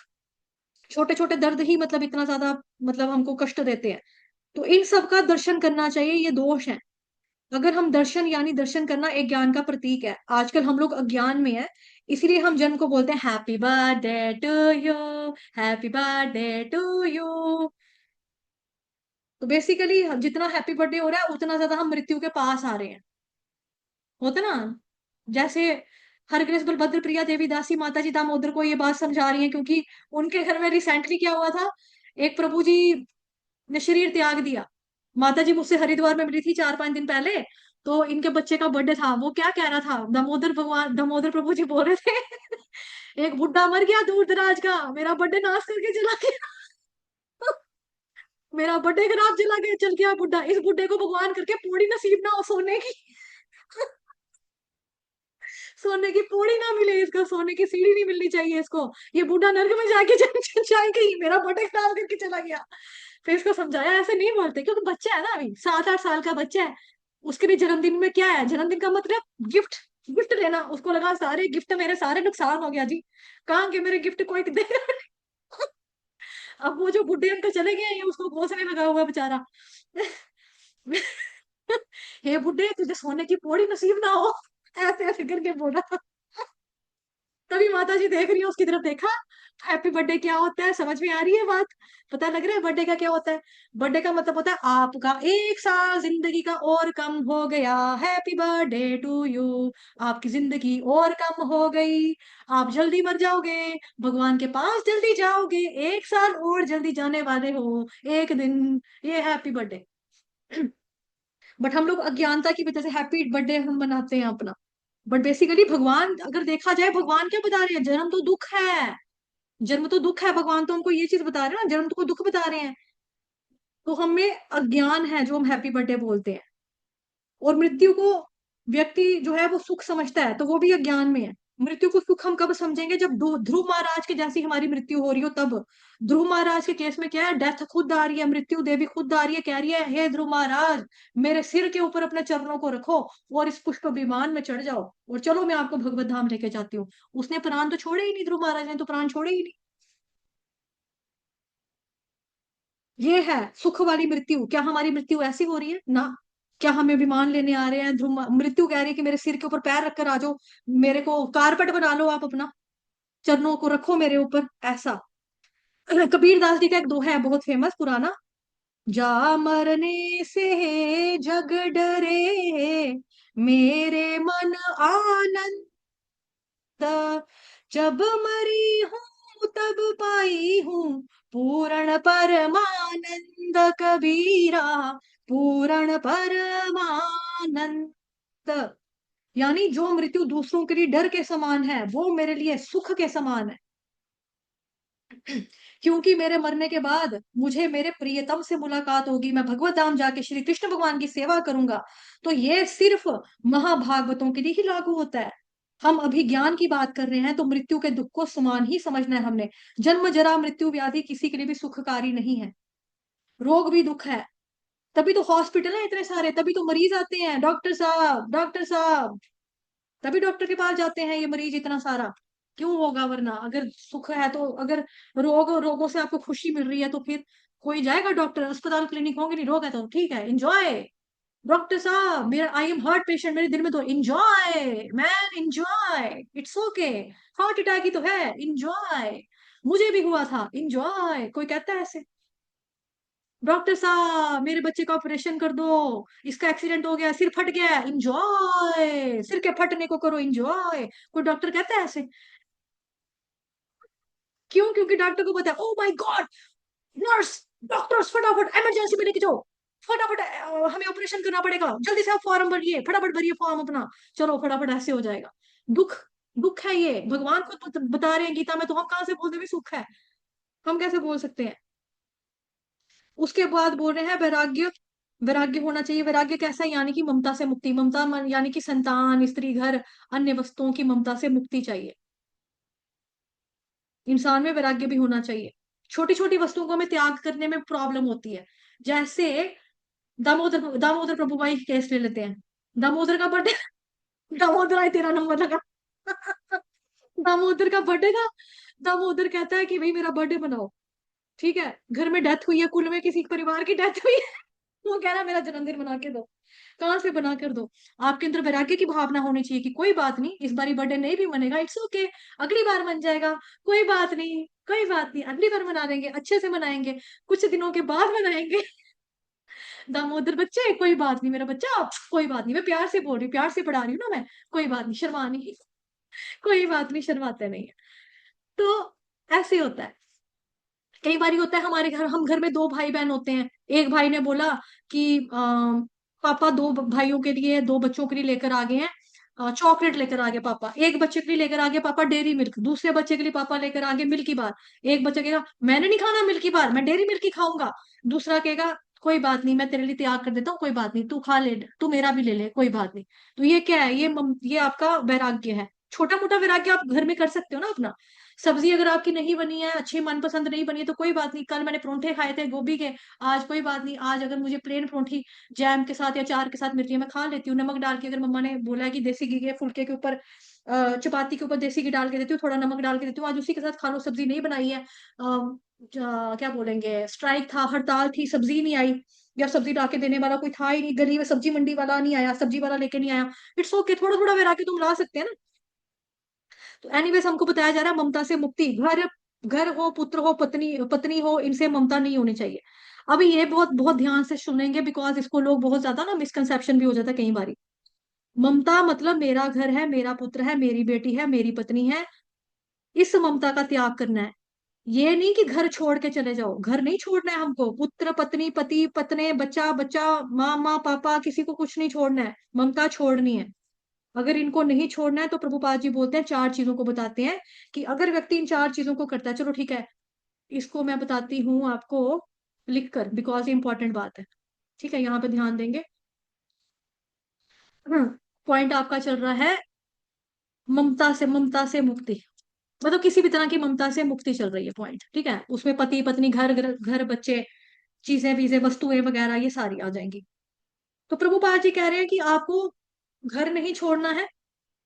आपको क्या करना है? किसी चीज को नहीं छोड़ना, सिर्फ आपको ये चार चीजें करनी है। चार चीजें कर लो, प्रभुपाद जी कह रहे हैं, चार चीजें करो। कौन कह रहा है?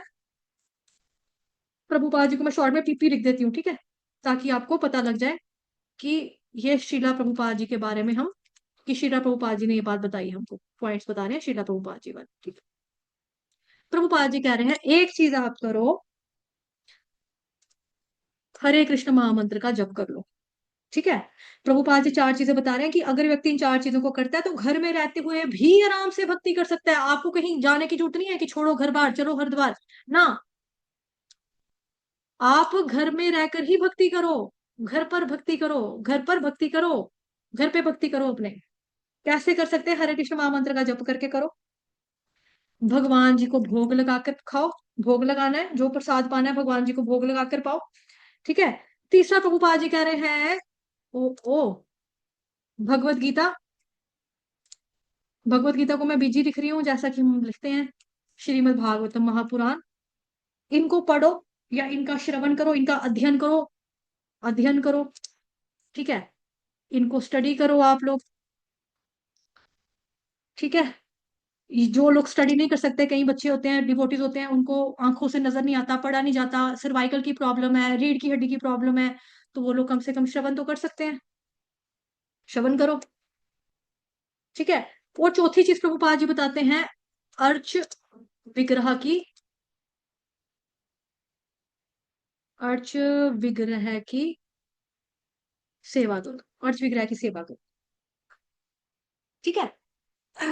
अगर कोई ये चीजें करेगा तो वो क्या कर लेगा, घर में रहते हुए भी व्यक्ति भक्ति कर सकता है अच्छे से। घर छोड़ के जाने की, पति पत्नी का त्याग, बच्चे का त्याग करने की कोई जरूरत नहीं है, घर पे रह के ही भक्ति करो। घर का त्याग कब कर सकते हो आप?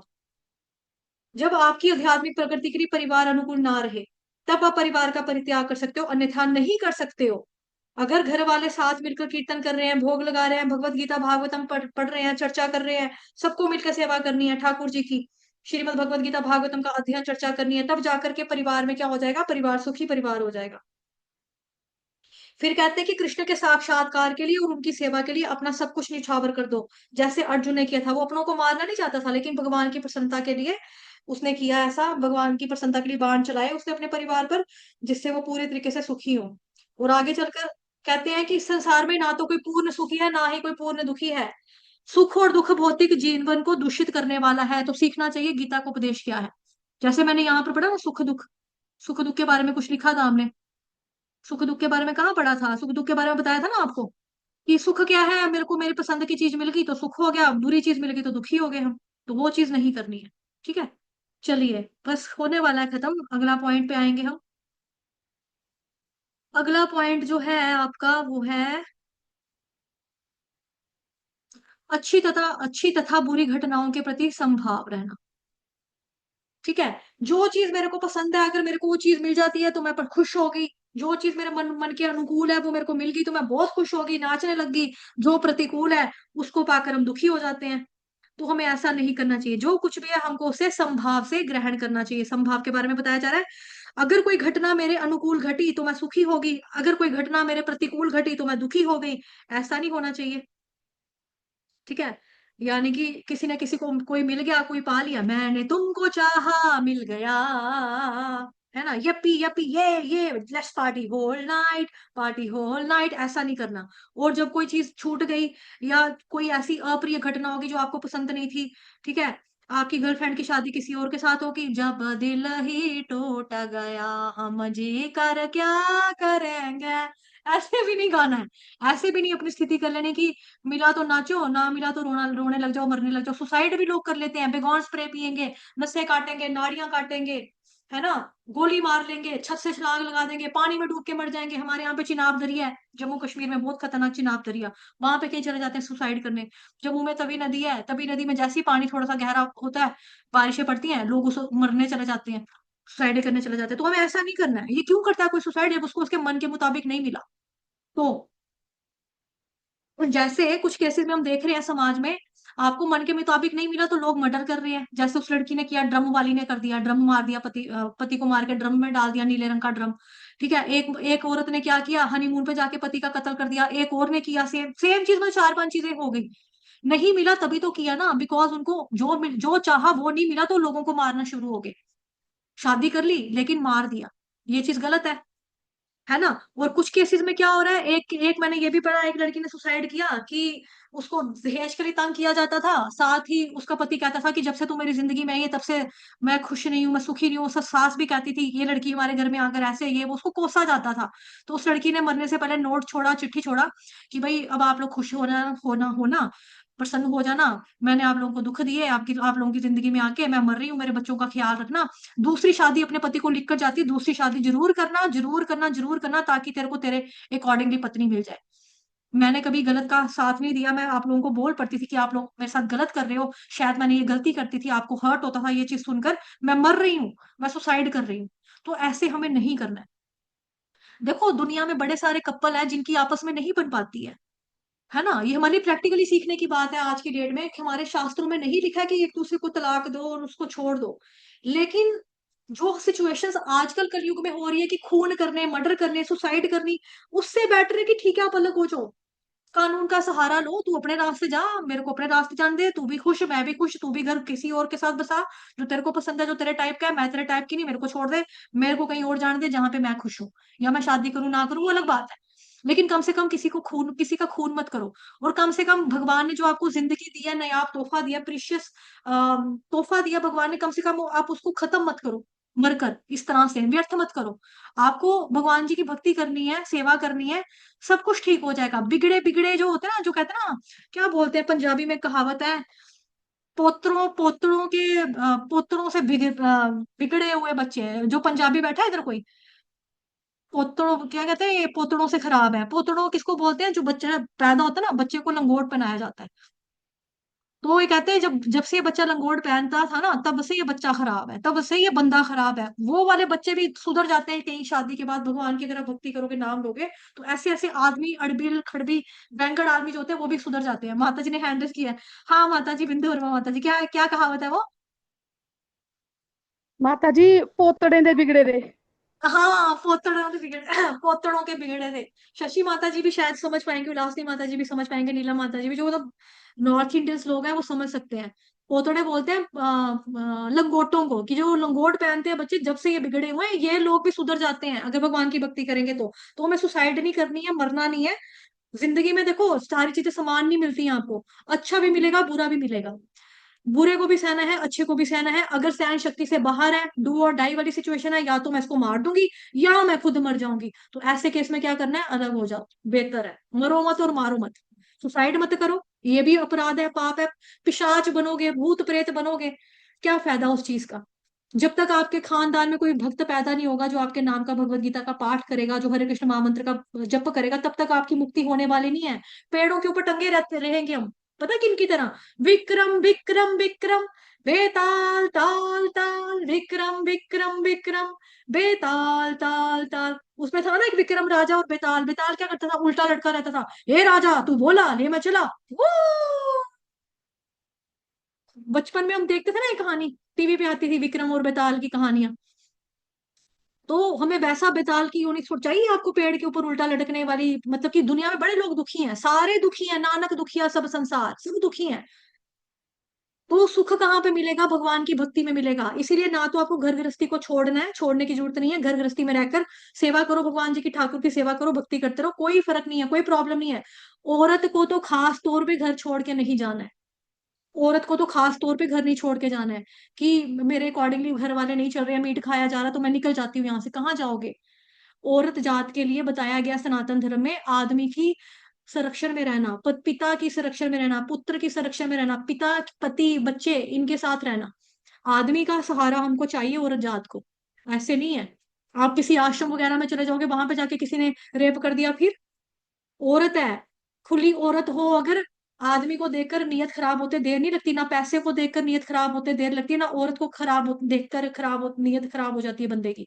तो अपने आप को संभाल के रखना है, अपने घर में रहकर ही भक्ति करनी है। जनानी को कभी बाहर नहीं, कदम पुटना, कार से बाहर नहीं जाना जनानी ने कभी भी। जनानी मतलब औरत, कभी नहीं जाना है ठीक है। घर पे रहकर भक्ति भक्ति करो, घर ही आपका वृंदावन है।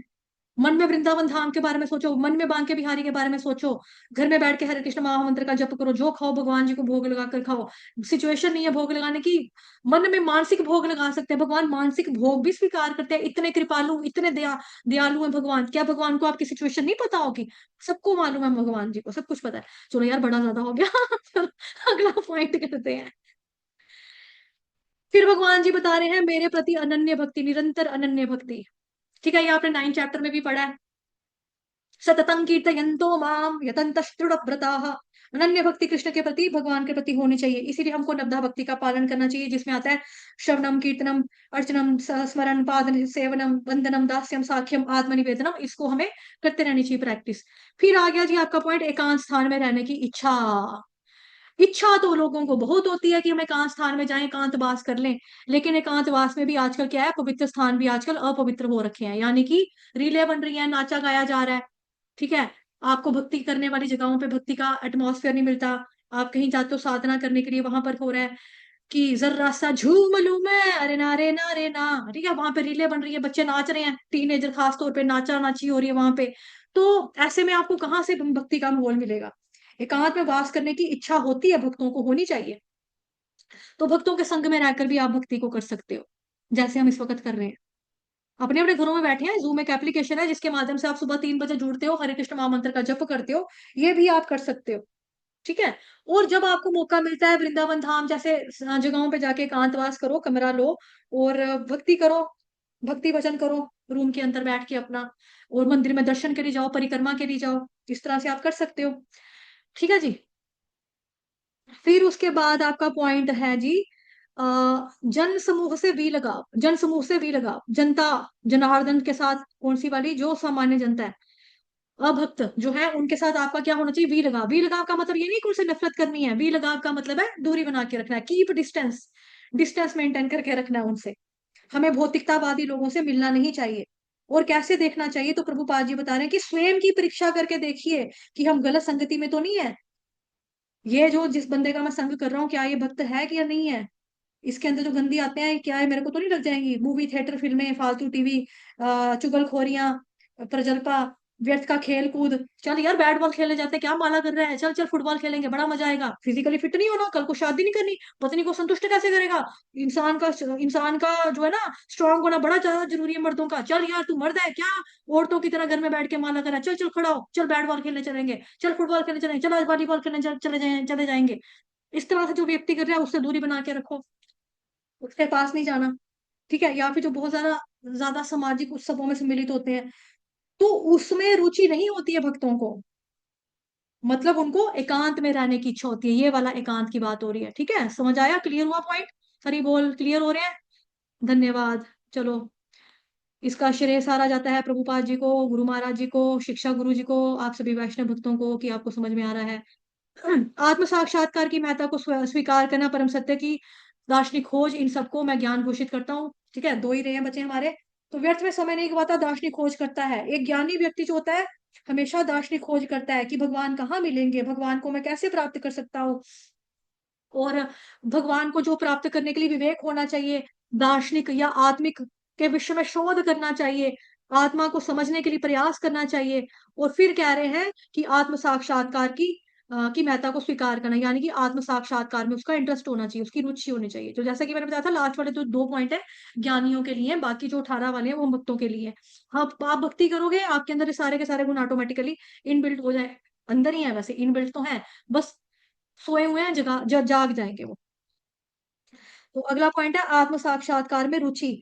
आत्मा और परमात्मा के विषय में विचार करें कि आत्मा क्या है, परमात्मा क्या है। हम कभी विचार ही नहीं करते, तो खुद को ही भगवान मान लेते हैं। हमें ऐसा विचार नहीं करना चाहिए कि रब ਤੁਹਾਡੇ ਅੰਦਰ ਵੀ ਹੈ, ਰੱਬ ਸਾਡੇ ਅੰਦਰ ਵੀ ਹੈ, ਤੁਹਾਡੇ ਅੰਦਰ ਵੀ ਆਤਮਾ ਹੈ, ਸਾਡੇ ਅੰਦਰ ਵੀ ਆਤਮਾ ਹੈ। ਪਰਮਾਤਮਾ ਤੁਹਾਡੇ ਵਿੱਚ ਵੀ ਵਾਸ ਕਰਦਾ ਹੈ, ਪਰਮਾਤਮਾ ਸਾਡੇ ਵਿੱਚ ਵੀ ਵਾਸ ਕਰਦਾ ਹੈ, ਤੇ ਤੁਸੀਂ ਵੀ ਪਰਮਾਤਮਾ ਹੋ ਤੇ ਅਸੀਂ ਵੀ ਪਰਮਾਤਮਾ, ਤੁਸੀਂ ਵੀ ਭਗਵਾਨ ਤੇ ਅਸੀਂ ਵੀ ਭਗਵਾਨ। समझ में आई पंजाबी? हरी बोल।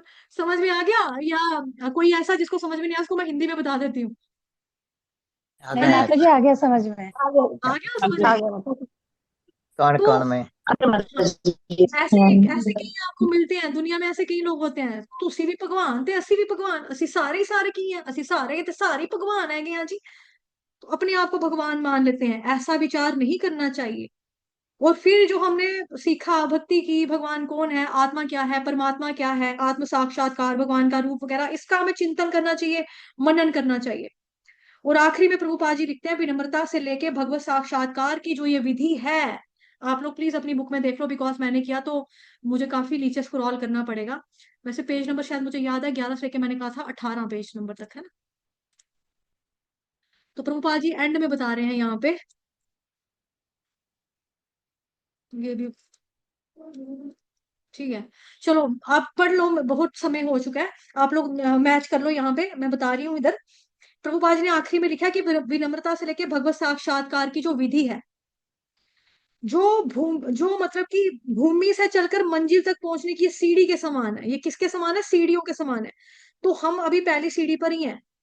और अगर किसी के अंदर विनम्रता ही नहीं है, ये देखो, बंदे सोचते हैं मैं ईश्वर हूँ, ज्ञान, ये क्या है, ये विनम्रता से होता है। शुरुआत कहाँ से होती है? विनम्रता से होती है। मनुष्य को विनम्र होना चाहिए। परमेश्वर के प्रति विद्रोह के कारण मनुष्य प्रकृति के अधीन हो गया है। तो विनम्रता ही शुरुआत है। सीढ़ी क्या है? विनम्रता ही है। पहला स्टेप जो है सीढ़ी आपकी विनम्रता है, शुरुआत।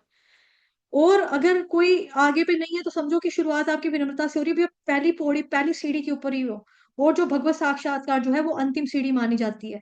विनम्रता के बिना ज्ञान संभव ही नहीं है। इसीलिए हमें सीधा भक्ति को स्वीकार करना है, और ये सब गुण हमारे अंदर आ जाएंगे। सीढ़ी का देखो एक उदाहरण और भी आप ले सकते हो, इसको इस हिसाब से भी समझ सकते हो। जैसे जैसे मैं आपको बार बार बोलती हूँ ना, पौड़ी पौड़ी चढ़ता जा, जय माता दी करदा जा। सीढ़ी, पौड़ी पौड़ी चढ़ता जा, जय माता दी करदा जा। तो मैंने यहाँ पे बना दी है पौड़ी। बेसिकली ये टेबल बनाया है, बट आप इस टेबल को समझो सीढ़ी। आपके लिए मैंने क्या बना दी है? सीढ़ी बना दी है। यहाँ पे भगवान है, यहाँ पे आपका क्या है? विनम्रता। तो विनम्रता, वैसे हमें टोटल गुण क्या बताए हैं? 20। विनम्रता हमारी पहली सीढ़ी, फर्स्ट सीढ़ी ये है विनम्रता की। विनम्रता की हमारी पहली सीढ़ी है विनम्रता। विनम्र, विनम्रता हमारी पहली सीढ़ी है। इसके साथ हमको यहाँ पे जाना है भगवान तक, भगवान तक जाना है। तो भगवान तक जाने के हमारे पास दो तरीके हैं, ठीक है जी। एक तो तरीका है यहाँ स्टेप बाय स्टेप चलते चलो चलते चलो चलते चलो आगे भगवान तक जाओ। दूसरा आपके पास तरीका क्या होता है? लिफ्ट, लिफ्ट का माध्यम होता है।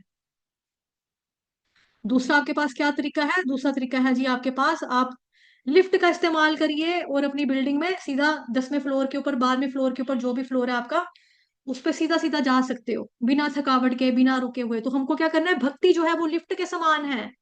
भक्ति जो है वो लिफ्ट के समान है। भक्ति में, भक्ति की लिफ्ट पकड़ो और इन सारी सीढ़ियों को ऑटोमेटिकली, सारे फ्लोर्स को ऑटोमेटिकली पार कर जाओगे, सीधा भगवत धाम भगवान की भक्ति करके पहुंच जाएंगे। क्लियर हो गए? हरि बोल, हरे कृष्ण। हो गया कि क्लियर? समझ में आया? आनंद आया? जी मैम। जी मैम। हाँ जी माता जी। जी माता ठीक है। जी। आसान, आज आसान लगा होगा पहली बार शायद आपको। 13 चैप्टर जब से शुरू हुआ है तब से आज ही आसान लगा होगा। जी माता जी। ठीक है। तो कल एक्चुअली एकादशी है और मैं सोच रही हूँ कि कल मैं परिक्रमा के लिए चला जाऊं। ठीक है। तो अगर मैं परिक्रमा के लिए चला जाऊं तो कल फिर आपकी क्लास जो है सुबह नहीं हो पाएगी। देखो जो मेरा इंटरनेट है ना ये अनलिमिटेड है, मेरे पास इंटरनेट की कमी नहीं है।